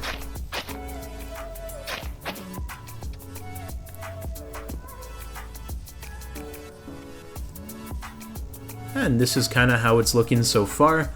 Still definitely needed those cherry blossom trees to grow to really get the full feel for it, but overall I think it was coming along very nicely. While we were waiting for those trees to grow, we headed back inside. We wanted to get rid of the grass. That wasn't going to be a proper floor for a structure like this, so yeah, we just get to work shoveling away all the grass and dirt beneath. A wandering trader does his best to get in my way, but didn't pose too much of a problem. Alright, and then on top of the glowstone that was poking through from our underground base, we put down some cherry blossom leaves, allowing the light to still come through. I ran out of cherry blossom wood, so we, made a little bit of a cherry blossom wood farm outside. Started mining away at the trees out there to get more wood, so we could finish the interior of our latest build. And once we had enough cherry blossom wood, I built some stairs all the way around the outside, and then I did another layer of stairs on the inside ring. And as you can hear, our mob farm was definitely working well. And then we decided to waterlog the stairs to create these little thin strips of water. I thought it looked really cool, kind of resembled something you might find in a Japanese Zen garden or something. Yeah, really happy with the way it turned out. So we just keep working our way through, filling the entire thing up with water.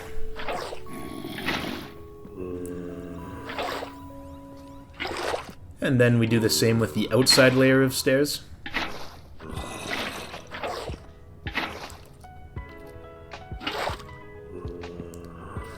And once it was done, it looked really, really good. I was very happy with the way it turned out.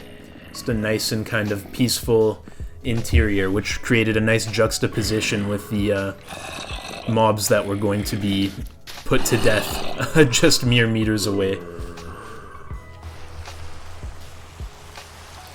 Alright, and most of the cherry blossom trees on top had now grown, so we got rid of all of the lanterns sitting on the grass and actually hung them from the trees, which looked really cool. Just waiting for that last one to grow to really see how it would look, but so far very happy. And then we see a lightning strike in front of our very own eyes. Then we decide to test out our bow and arrow with a long-range kill on a cow. Pretty good accuracy there, if I do say so myself. Get to work expanding our chicken farm a little bit more. And at this point we decide it's time to take down our... I guess it wasn't our true starter base. We had the noob shack before this, but this was our second starter base, so a little bit sad to see it go. Definitely, some nostalgia from way back when we started this world, but we needed the space for our next build. So it had to go, unfortunately. So yeah, that's what you see here, is just a time-lapse of me taking it down.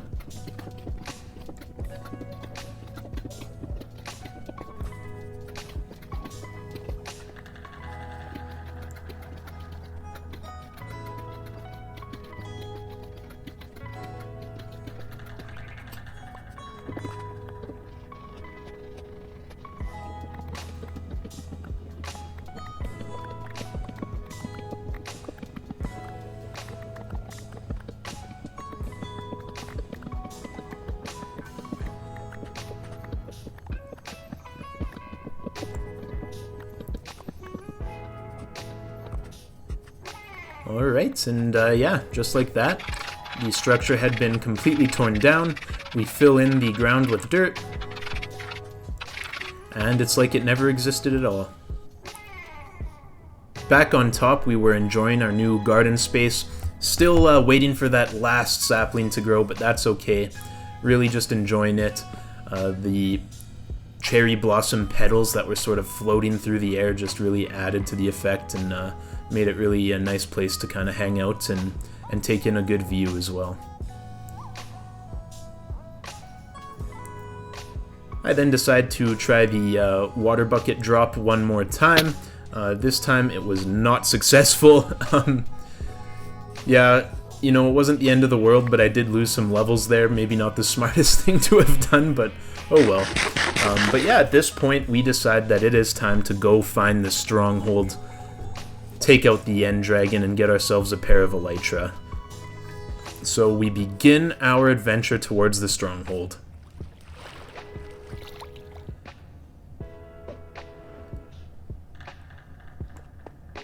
We continue on through a stony shores biome,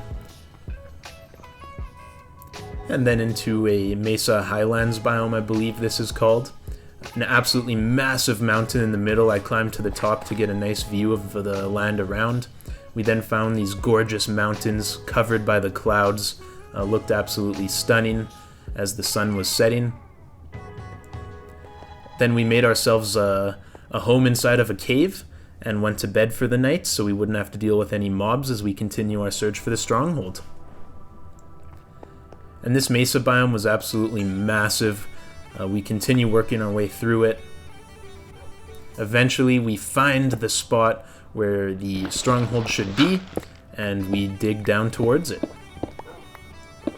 I really need to be more careful when I'm digging, because as you can see, I keep doing this. I really need to just take a second, relax, chill out a little bit, but yeah, it's okay. We only lost a couple hearts. Wasn't the end of the world. But yeah, absolutely massive cave system as we are trying to find the stronghold, and we actually end up finding a deep dark biome. With this texture pack and with these shaders, the deep dark biome looked absolutely awesome. While we were here, we made sure that we would mine some skulk to bring back home with us. So that's exactly what you see me doing now.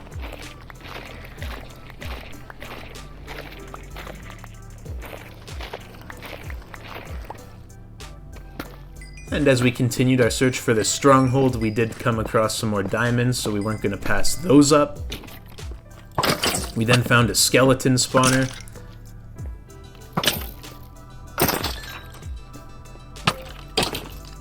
Took care of the aimbotters, and then opened up the chest to find some diamond horse armor. This one had a golden apple and a name tag. Nothing too crazy, but can't complain. But yeah, then we do end up finding the stronghold. It was a really cool stronghold. I'm not sure if this is common or not, but it's certainly the first time I've ever seen it. But yeah, it was like a stronghold mixed with a deep dark biome, so it ended up looking really, really cool. So as we explore around, we're looking for the end portal, and eventually we do find it in this room here. I was trying to figure out what kind of mob this was. I couldn't really tell. I probably should have known that it was a silverfish spawner, but I did not. That's why I just kind of was staring at it blankly for a little while and got attacked by a silverfish. So we take out the silverfish, look around, see if there's anything interesting over that way, but there was not. I then used a silk touch pickaxe to mine the silverfish spawner. I'm not sure why. I think I was hoping that maybe it would drop the spawner itself, but I knew deep down that would not happen. But then we activate the end portal. And guys, here we go. We jump into the end. There's the dragon. We spawn on an obsidian platform just off to the side of the island. Use some dirt we had brought along with us to pile ourselves up and create a bridge over to the mainland.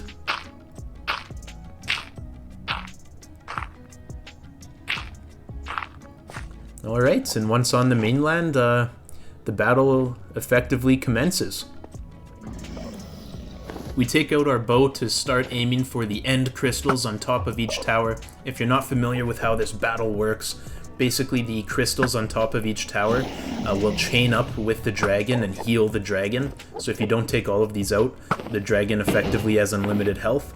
As you can see, I actually hit the dragon with one of my shots. I was not meaning to aggro him yet, but what can you do? We did end up taking out that end crystal with our bow, so it's all good. We then work on taking out the second one. I think that shot was pretty close, but just missed. Second shot a little bit too low. With the third shot, we are able to hit it, so now we have 2 down already. We then take sight on the third tower, just miss. Second shot, a little bit low. Third shot, nail it. those were the easiest ones to get. The towers were nice and short. Now we were going to have to tower up to the top of the towers. I get knocked off, but I was somehow able to pull off the water bucket trick, which broke my fall, which I was very impressed with myself. I am not very good at this game, so I was very happy that worked out for me. But don't worry, if you want to see me fail, there's lots of that coming too. But while we were on top of this tower, we had a perfect vantage point of these other end crystals, so we started taking aim and taking those out.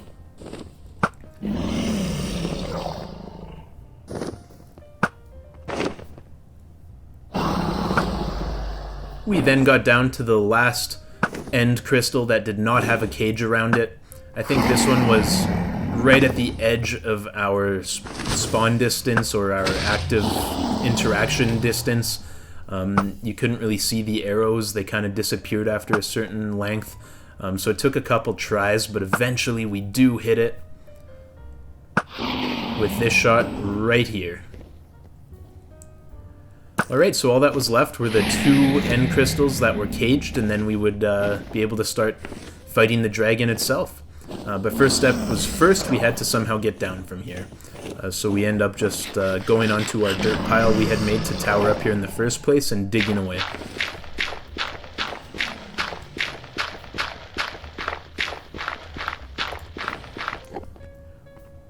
Once at the bottom, you know, I figured I was going to have to tower up these to destroy the end crystal and mine through the fences protecting them. But to my surprise, I actually snuck an arrow through the corner here, and it hit the end crystal and blew it up. So yeah, I was not expecting that. I thought I was going to have to tower up on top, but that was not the case. So we then go ahead and repeat the process for this next one, but not before an Enderman attacks me. Luckily, we were able to take out the Enderman quite efficiently. Then we work on aiming into the small little corner to try and take out the end crystal. We nail it. We have now taken out all of the end crystals. The dragon is no longer able to heal, so we aim our sights at the dragon itself.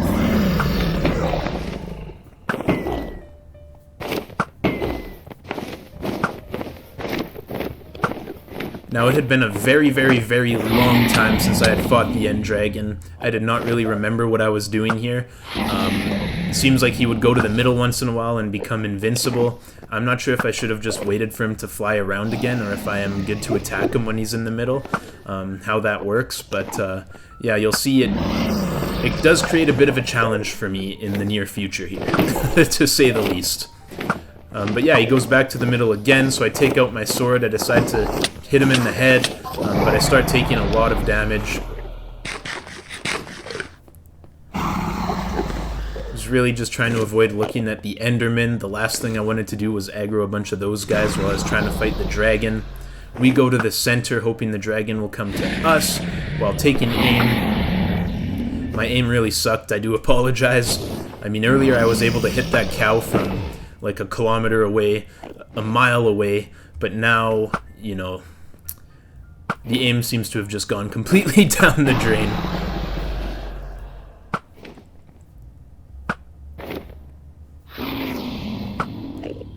Just miss after miss after miss. Pretty brutal. Feel free to roast me in the comments. It is okay, I know I deserve it.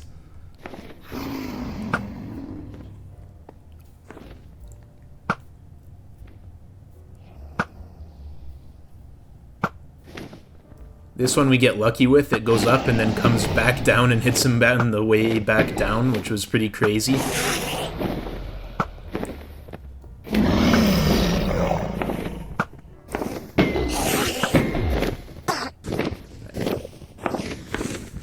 The Enderman then gets killed, and the Ender Dragon lands in the middle, but he flings me up in the air. I go for the water trick, but unfortunately I'm unable to pull it off, so I did die. Raced back to the end portal to try and get back to my stuff. Made sure to bring a couple blocks with me so I could tower back up. And we get back to our stuff. We were able to recover all of our items, thankfully.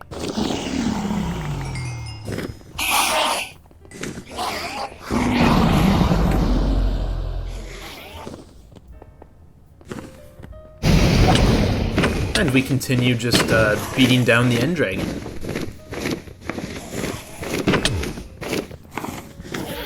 Yeah, it seems like every time I hit him when he's perched on the middle there, it does damage to me. He can also fling me across the map, it seems like, if I'm not careful when he's perched in the middle there. So I went for some bow shots, but he seemed to be invincible to those. So I just kind of, you know, would go in with my sword and try and hit him, but I don't know if I was doing this correctly at all. Let me know in the comments if there's a better way to be doing this.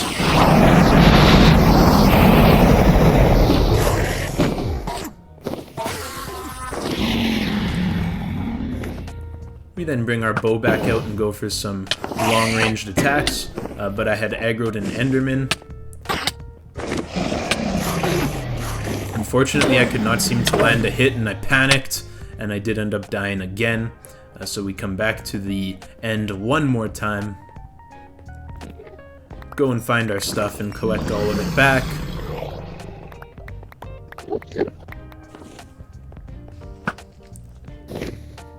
And then we continue to just whittle down the Ender Dragon's health.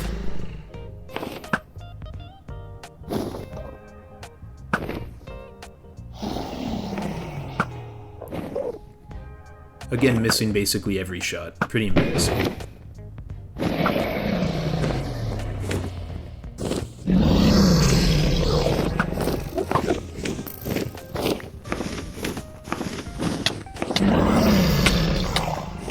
I then get flung up in the air. Unfortunately, I forgot to put my water bucket in my hotbar, so I had no way to save myself.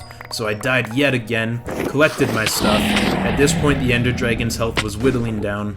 He did fling me across the map, but this time it was not enough to kill me. For once, my accuracy with my bow was getting a little bit better, and I was able to land a couple shots in a row here. And it was enough to finish him off, and just like that, we had defeated the Ender Dragon. Wasn't the smoothest battle in the world, that is for sure, but again, this is just a chill playthrough. We weren't aiming for that, so, you know, we're all good with it. After that epic little finish there, we grab all of the experience on the ground. It gets me up to level 68. Absolutely insane. I then noticed the dragon egg on top here. I knew that I wanted to put a torch below it to break it, so, you know, I hit it a couple times to try and move it over onto the end stone, but it just fell through the portal and I never saw it again. So, a little bit disappointed that I lost the dragon egg. But you know what? Again, not the end of the world. With those 68 levels, we then went on an absolutely massive enchanting spree, just enchanting a crap load of diamond tools and armor. I knew I was prone to dying, so I wanted to, you know, put all these levels to use before I could waste them. I then crafted up a bunch of firework rockets. I wanted them to be at least duration 2, if not duration 3. So we made a bunch of duration 2 and 3 rockets in preparation of going on a hunt for an end city and finally getting ourselves some elytra. So we get back to the end. We build a little dirt staircase up to the portal.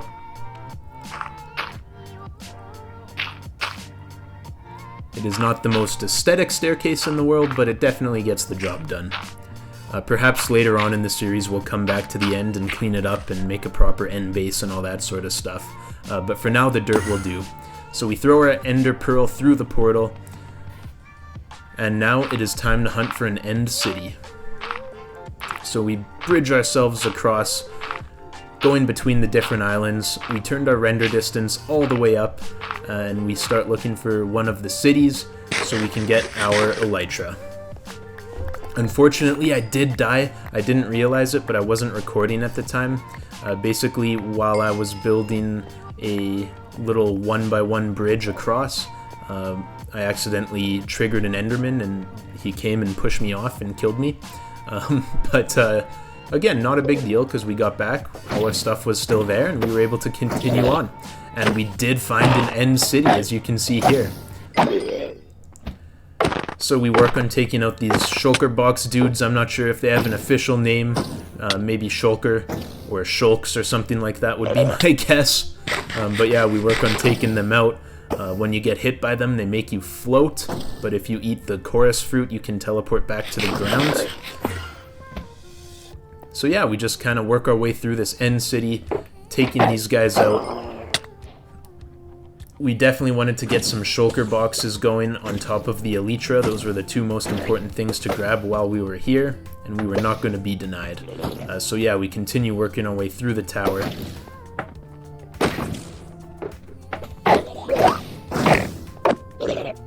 These things made absolutely hilarious noises when you would attack them.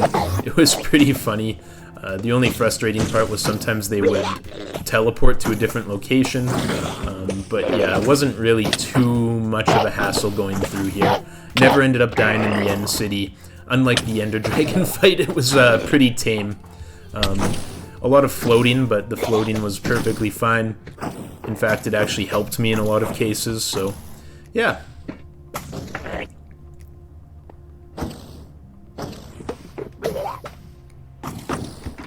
Wasn't really sure what my next move was here, and then I noticed the end rods on the other side and figured I could probably jump on top of them. And so I get across and I get hit and I just float. And that made me realize I probably, instead of trying to parkour, it could have just floated to this side the whole time, but you live and you learn.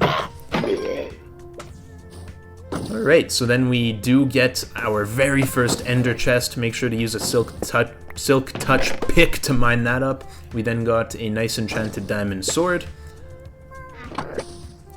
And we continue working our way through the rest of the end city. Using our bow and arrow, we were able to take out some more of the shulkers. This chest had a lot of ore in it. Diamond ore, emeralds, iron ore, gold ore. Collected it all. This one really didn't have anything that good. I mean, the pickaxe had a lot of good enchantments on it, but at the end of the day, it's an iron pick. We then towered across to the end ship. Took out our bow to take out the shulkers before we got too close.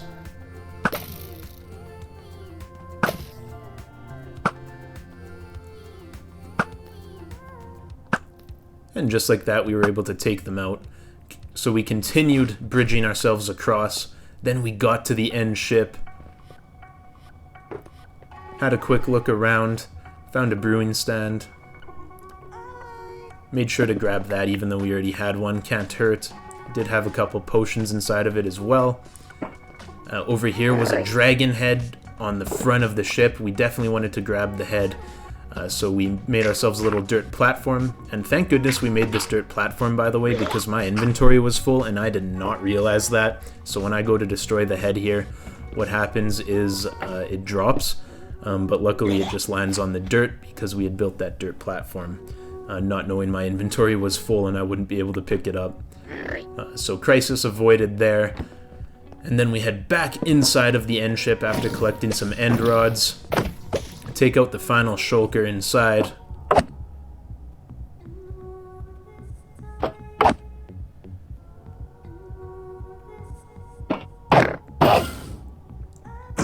And of course he teleported, so that was a little bit frustrating, but I was not going to be satisfied until we finished him off. So we did, except he hit me with one more floaty cannon. So just at this point all he was doing was delaying my elytra. But that's okay. Again, this isn't a world meant for speed or rushing. This is a chill playthrough, so a little bit of a delay wasn't going to hurt us. So finally we get back inside the end ship, and we go and we claim our elytra. Absolutely awesome. Been waiting so long to get our hands on an elytra. This was going to make the rest of our gameplay so much smoother. Yeah, really exciting.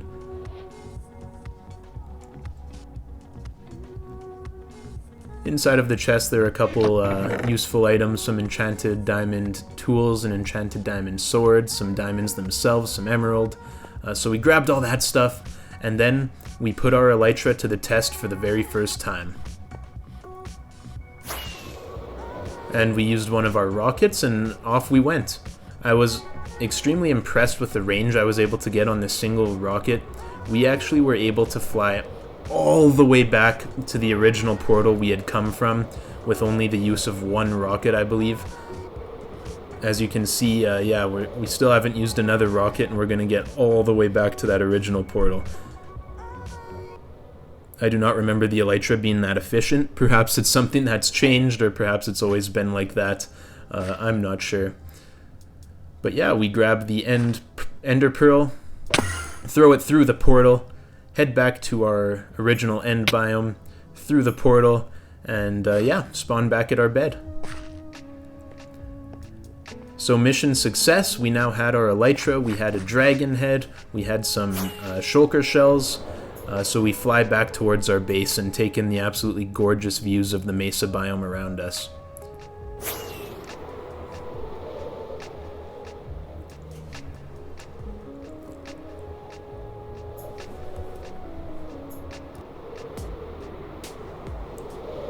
No, it took me 2 in-game days to walk and find the stronghold, and it took me all of about 30 real-life seconds to fly back with the elytra, so I guess that kind of puts into perspective just how useful the elytra really is. Now we are able to do a lot more exploring and really get a better lay of our land here. But yeah, as you can see, there's our base in the distance with the gorgeous Zen garden on the roof of our gorgeous new structure we had built. You can see our sheep farm and our cow farm and our nice big flat piece of land we had constructed to work with. So yeah, we fly back, end up going up onto the roof here. Figured after the hectic day of, defeating the Ender Dragon, going to the End City, getting our elytra, we could use a little bit of relaxation in the garden. We then place down our Ender chest. We then make 4 shulker boxes, which is the max amount I could. I then tried to place the dragon head down on a little pedestal I had made in our staircase, but it wasn't working and it wasn't looking good no matter what I did. So I opted just to put it on the far side like so, and then fixed our staircase back to normal.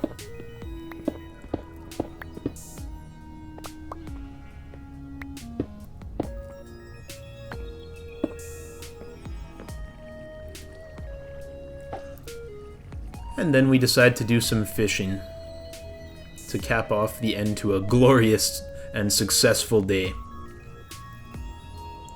And just to, make this day even more productive, as we're fishing here, we do get some very good items, including a mending book. So, absolutely awesome end to the day. That is very, very nice to get. Now we have 2 mending books, one for our elytra, one for a hopefully netherite pick that we'll be crafting soon. So yeah, absolutely awesome. Do a little bit more fishing to cap off the day, but yeah, was very excited about that. Not sure how this zombie spawned in. We do have a lot of torches and lighting everywhere, but that's okay. He tried to steal one of our eggs. We don't let egg thieves into our base, so we took him out, took our egg back. And yeah, headed downstairs where there were a bunch of mobs waiting for us in our mob farm. Took them all out. Grabbed the experience.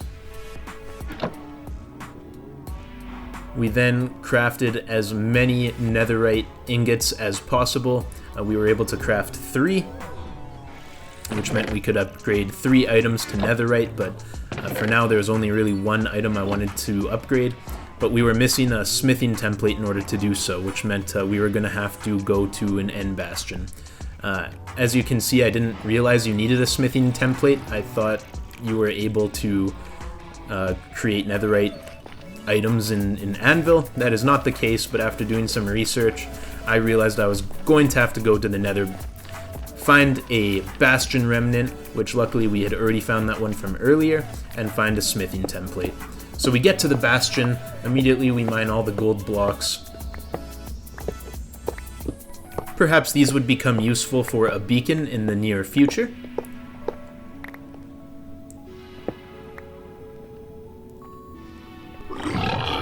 And as we're exploring the Bastion Remnant. We do get attacked by a Hoglin out of absolutely nowhere, so I run as fast as I can to retreat.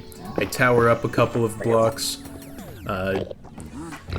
Tower up one more just to be extra safe, and then we take out our bow and we take out the Hoglin. He died in actually 2 hits, which I thought was very, very quick.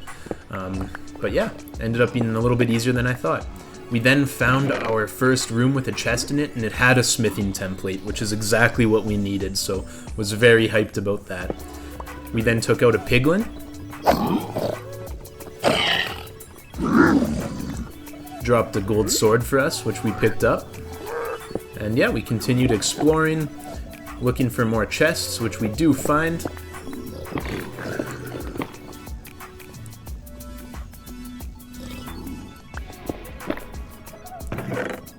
And the chest here had some crying obsidian for us, as well as a lodestone, so we grabbed those. This piglin comes out of absolutely nowhere. He came flying in. We got down to 2 hearts. I was using my pickaxe to hit him because I was in full panic mode, couldn't switch to my sword. Eventually I do switch to my sword, knock him off the ledge. I then switch to my bow. I can see the corner of his head, eat some food to start healing, and then I hit him. Still doesn't die. Hit him one more time, and luckily we were able to take him out. And yeah, very close call there, but we got through it.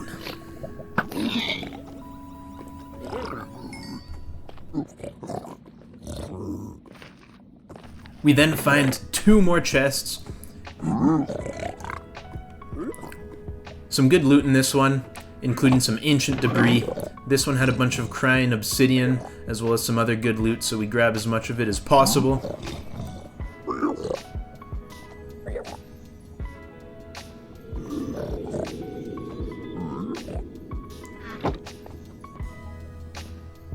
And then we head back to our base.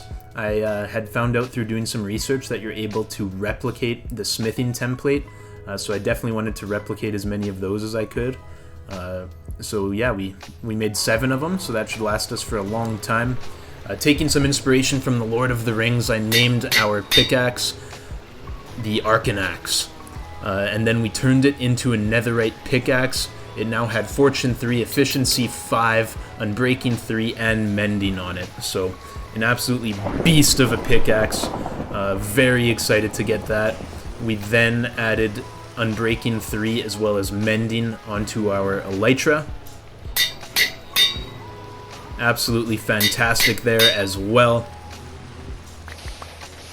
Alright, and I did mention earlier that I would collect sand, but using a shovel with efficiency on it. So that happens now, and as you can see, it is much faster and extremely satisfying to watch. Take out some spiders and a phantom as we're doing so. Then in the distance we find a spider jockey. We were able to very efficiently take that out in 3 hits, 2 on the skeleton, 1 on the spider, and he was done. The sun rises the next morning as we're still collecting as much sand as we can.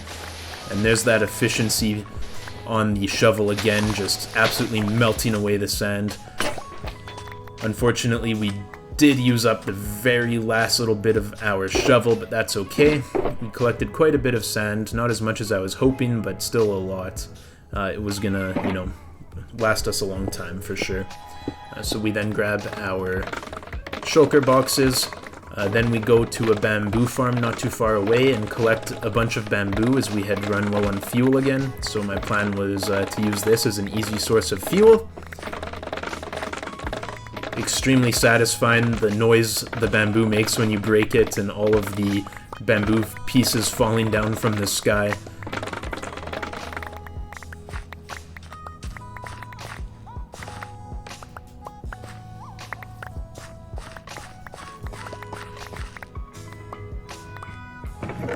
And we get back to base, we load up all of that bamboo into the fuel chest on our auto smelter. We then put the sand in the smeltables chest, and we wait for some glass. And as we wait, we decide to go enjoy our rooftop garden and look at the nice moon. And as you can see down below, I have set up the foundation for our next build. really excited for you guys to see how this one turns out. I'm very happy with the end result. And to give you a heads up, what this build is going to be is housing for all of our different mobs. So our sheep farm, our cow farm, we'll get a pig farm going in there. You know, our wolves, our chickens, our horses, all of that stuff is going to be housed inside this new building. That was the plan. So yeah, we get to work on it. As you can see, I had built up most of the first layer now, using light blue stained glass on the first layer. I thought it was coming along very nicely, looked really good so far, and then we just continued expanding upwards. On the other building, the layers went green, blue, so on this one I wanted to do the opposite and do blue, green. So that's why we started with the light blue on the first floor, and the second and fourth floors will be green, and the third floor will be blue. But yeah, just continue building upwards, getting all those layers in place, waiting for my glass to smelt. With this build, because of the circular design, I wasn't able to use glass panes, I had to use glass blocks. So it was definitely going to take up a lot of glass. So that was the main choke point on this one right here.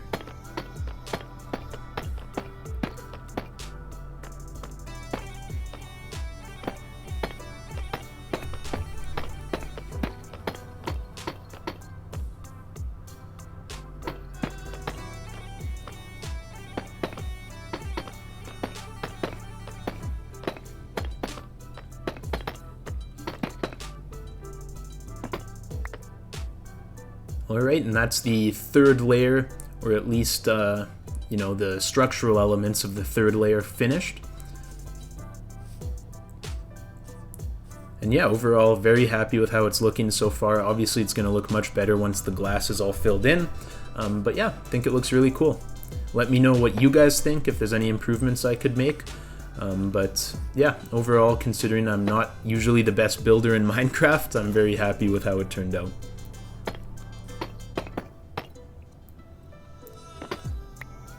And next up, we're still waiting for all of the glass to finish up smelting down, so we start working on the floors of the different level in the meantime.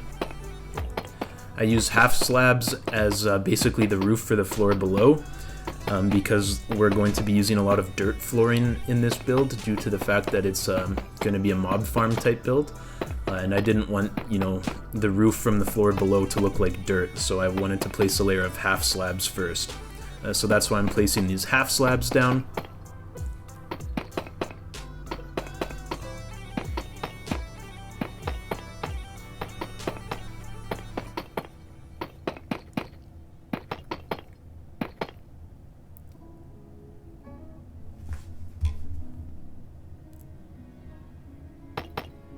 And honestly, there's just something very meditative or therapeutic about placing blocks in Minecraft, especially when you're placing a lot of blocks over a decent amount of time. You just kind of get into this tunnel vision type mode where you're 100% focused on what you're doing and nothing else in the world really matters. And yeah, I definitely felt that way a couple times during these builds in this episode here.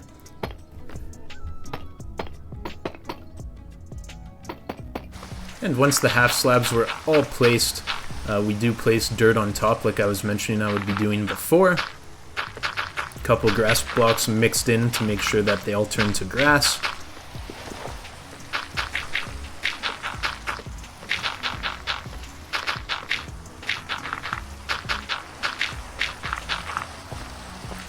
Alright, and the end result after finishing that first floor is this.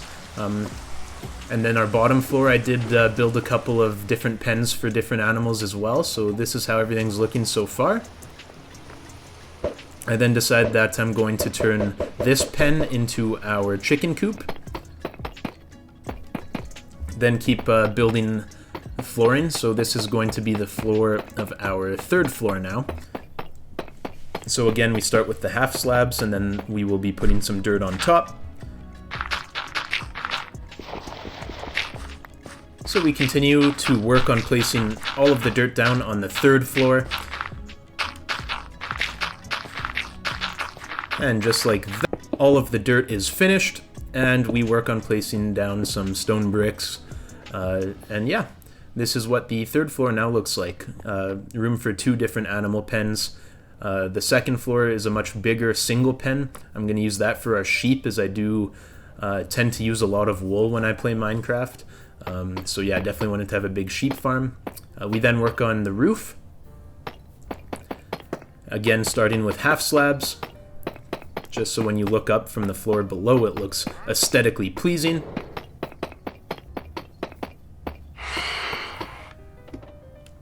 And yeah, this is basically where we're at. So we have what will be our sheep farm on the second floor.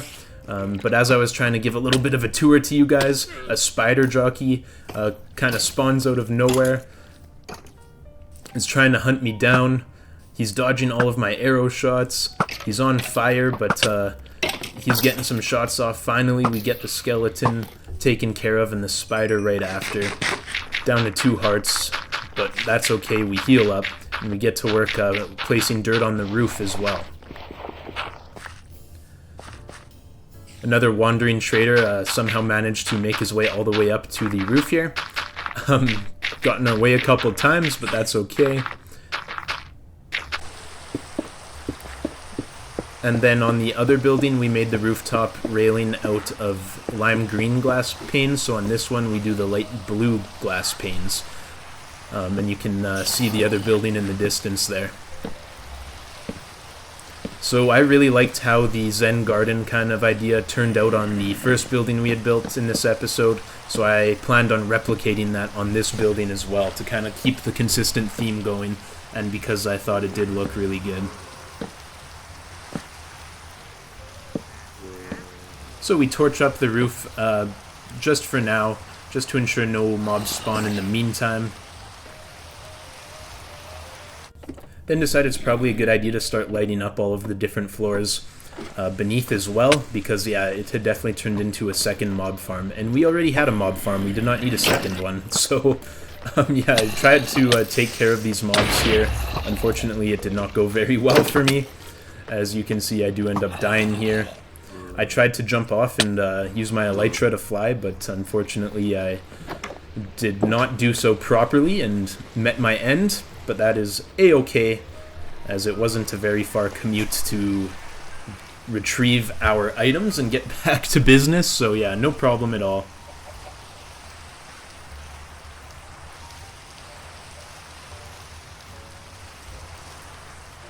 And we grab all of our stuff, just like so, and we're able to get back to work.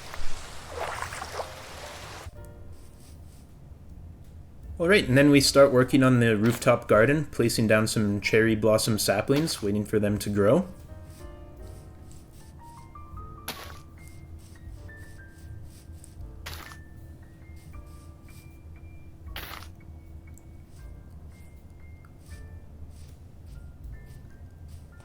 And then we move our horses into their stables inside.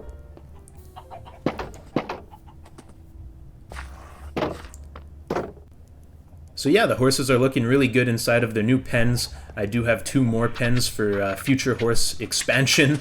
And then we get to work building a dirt staircase going up to the 2nd and 3rd levels of the farm, so we have a way to get the mobs up there. Obviously, once they're up there, as long as nothing goes catastrophically wrong, which knowing me is definitely a possibility, but hopefully it won't, and it shouldn't. And yeah, once we have the mobs up there, we don't really need a staircase anymore. So yeah, just a temporary staircase out of dirt just to get the mobs up here, and then we'll remove this staircase afterwards.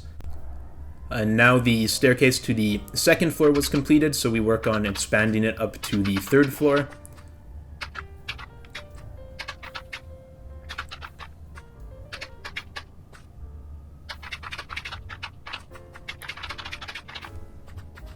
Tried to make it nice and wide, because I know the mobs aren't always the smartest in this game, and there's a very good chance that they're going to fall off the edge. But as long as we get a good chunk of them up there, it won't be a problem. I mean, all we really need is 2, and we can expand from there. But I'd prefer to have a little bit more than 2 if we can. So yeah, I'd go ahead and grab the cows. They are the first ones who are going to be moving to their new home. I found this whole part absolutely hilarious. Just this massive horde of cows following me with one piece of wheat. Obviously, that's not enough to feed, you know, the 20, 30 cows that are following me. But hey, I guess they are too stupid to recognize that, and they are all following me up the stairs here. And yeah, as you can see, some are falling off the side and injuring themselves. But you know what? That's just more beef for me. What can I say? It's not the end of the world. As long as we get a good number of them up, that is all that really matters. And as you can see, we still have a decent number with us by the time we get to the top. So we bring them inside. We bring them to the far side of the pen. Slowly but surely, they make their way along.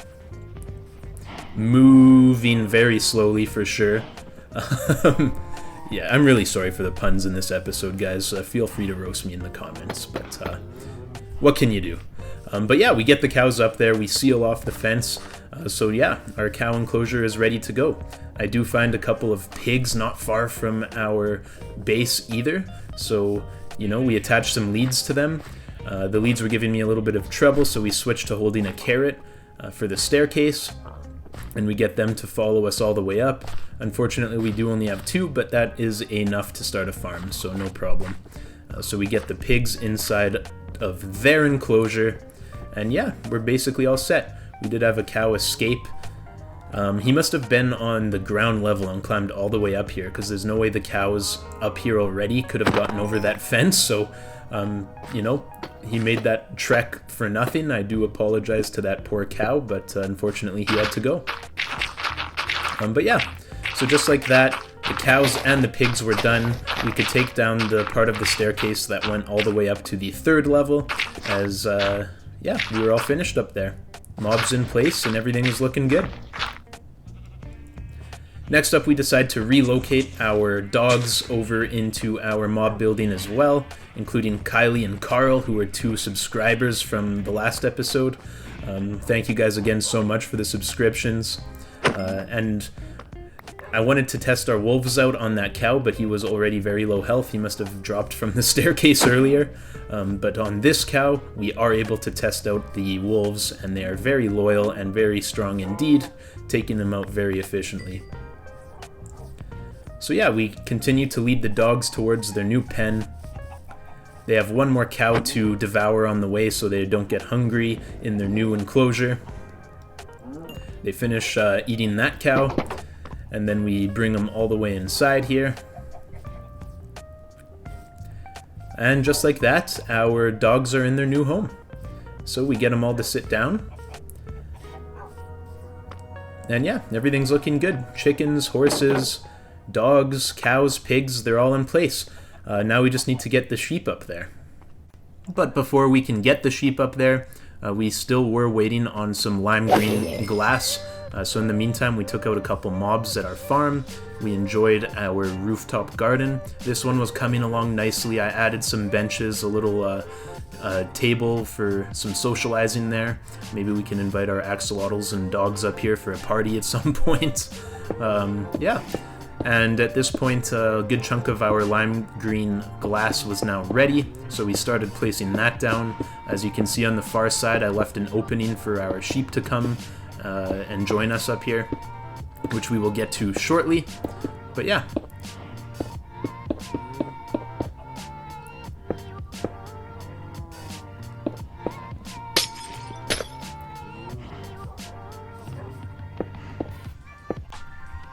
Alright, and then we continue placing down the lime green glass on the 4th level.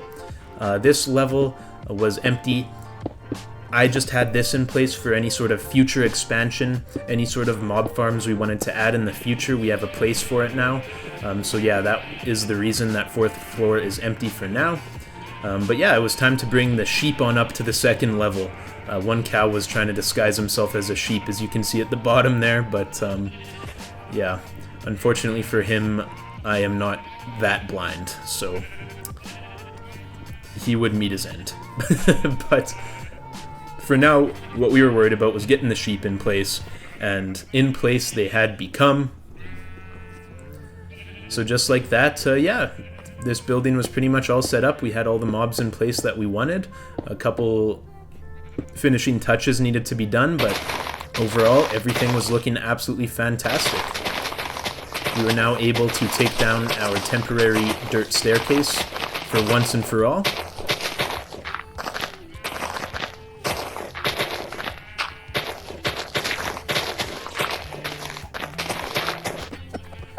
And unfortunately, for those who were not able to make it up the Stairway to Heaven, or I guess opposite of Stairway to Heaven, they did meet my good friend, the Diamond Sword. Unfortunate, but it had to be done. I did not want a bunch of sheep and cows and random mobs just running around my base, making it look disorganized, causing lag, so yep, the purge had to commence. Alright, and yeah, wanted to give you guys a really good view of those two buildings now that they were both finished. In my opinion, it looks really good. Let me know what you guys think yet again. But very happy with the progress so far. Next up, we did get to work on a little fountain area by our front staircase.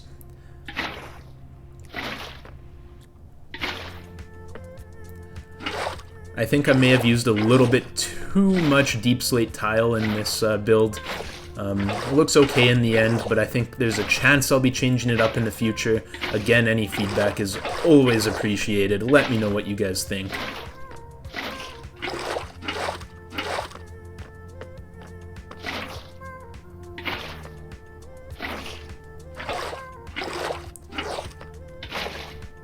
And this part was so satisfying. Once we get the last bit of water in, it just completely fills in the entire space. Looks really good, especially with the shaders.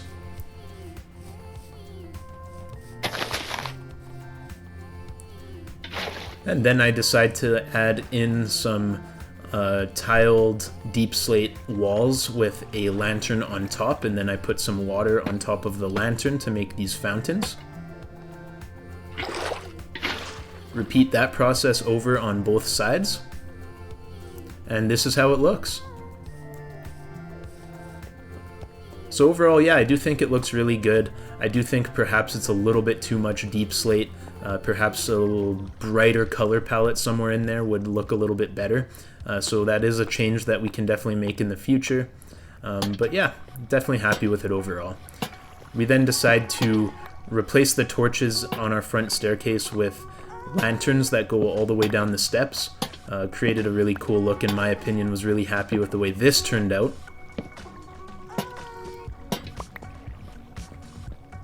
Got rid of the torches now that we had the lanterns in place.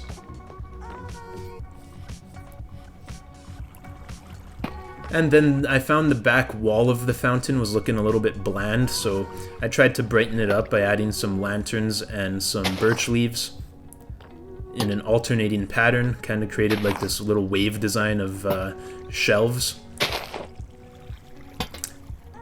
And just like the rest of this fountain area, I'm not 100% sold on how it turned out, but I don't hate it either.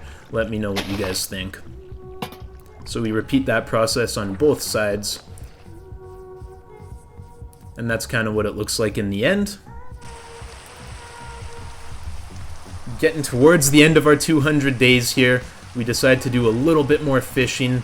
Just kind of relax, take it easy.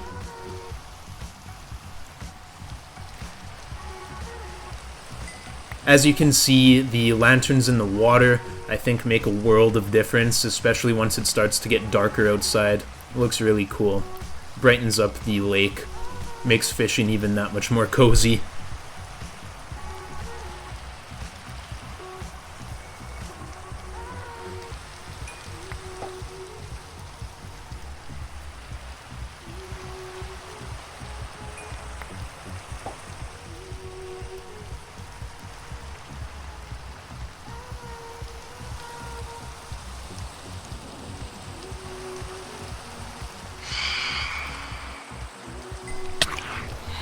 Unfortunately, a pesky phantom interrupts our peaceful fishing session.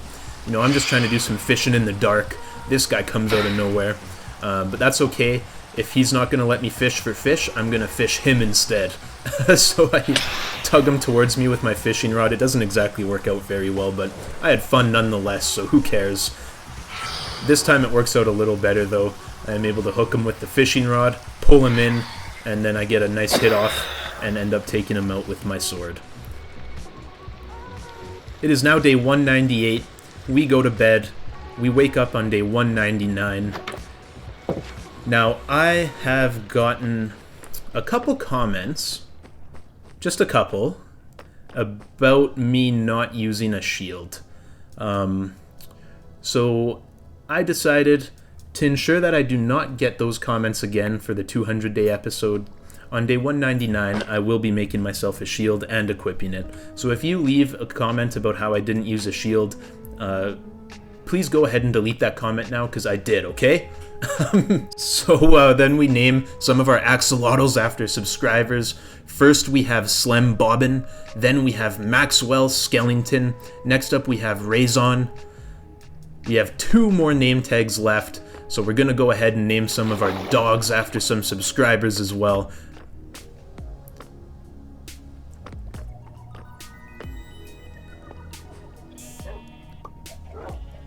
First off we have Samarth,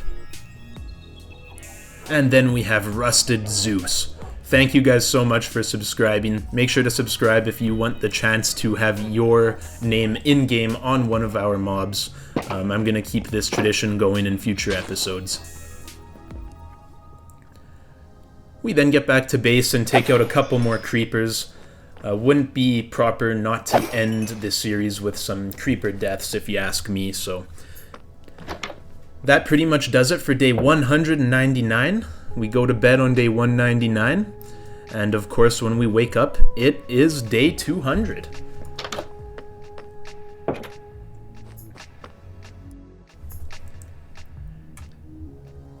So for day 200, what I would like to do is I would like to go on a bit of a tour about everything we've accomplished in the first 200 days of this world. So starting at the front, of course we have those fountains that we just recently added, and the official front staircase lined with lanterns. We'll give ourselves another view of the fountain from up top here. Again, let me know what you guys think. And then we'll make our way inside. Of course, we have the Ender Dragon head to signify our Ender Dragon fight, as well as our End City conquest in which we got our Elytra. We do have some more banners. One last creeper kill to celebrate the 200 days. Of course, the axolotl exhibit is also new for 200 days. As you can see, we have our axolotls named after subscribers, enjoying their enclosure. Another thing that was accomplished in this episode are these 3 mini farms. We have cactus, bamboo, and sugarcane. I used up a lot of these materials just before recording the 200-day episode, so there's not much in the chests, but they are actually pretty efficient. Yeah. And then, yeah, as you can see, our absolutely massive underground base here with all the storage chests in the back.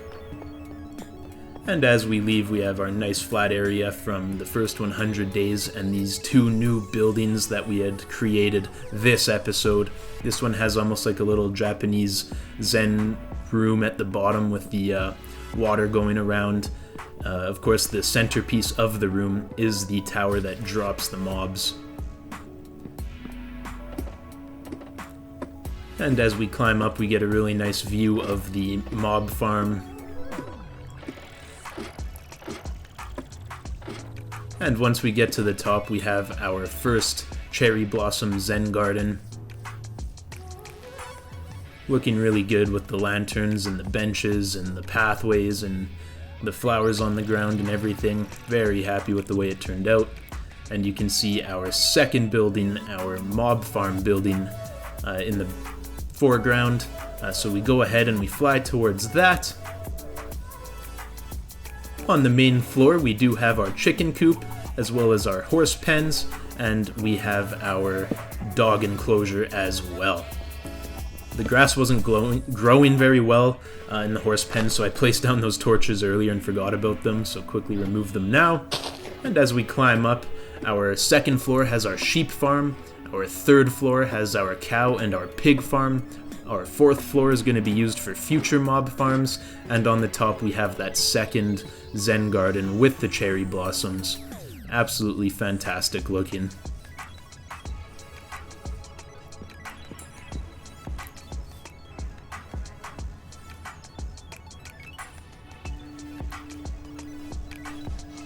And I know I've said it a couple times, guys, but at this point I can't not say it again. I am so appreciative of all of you. Make sure to leave a like and make sure to subscribe if you enjoyed the content. If not, no worries at all. I understand.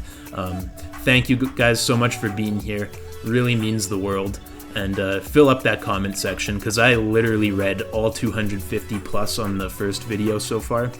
So I do plan on reading every single comment that you guys leave on this video as well. And yeah, just thank you so much. Again, if we do reach 500 likes, I do plan on continuing this series with a 300 days episode. Or if you want me to change it up, let me know what you'd like me to do in the future. But at this point, I am going to leave you guys off with the sunset. So yeah, enjoy the sunset, enjoy the music, and we'll see you guys next time. Thank you so much.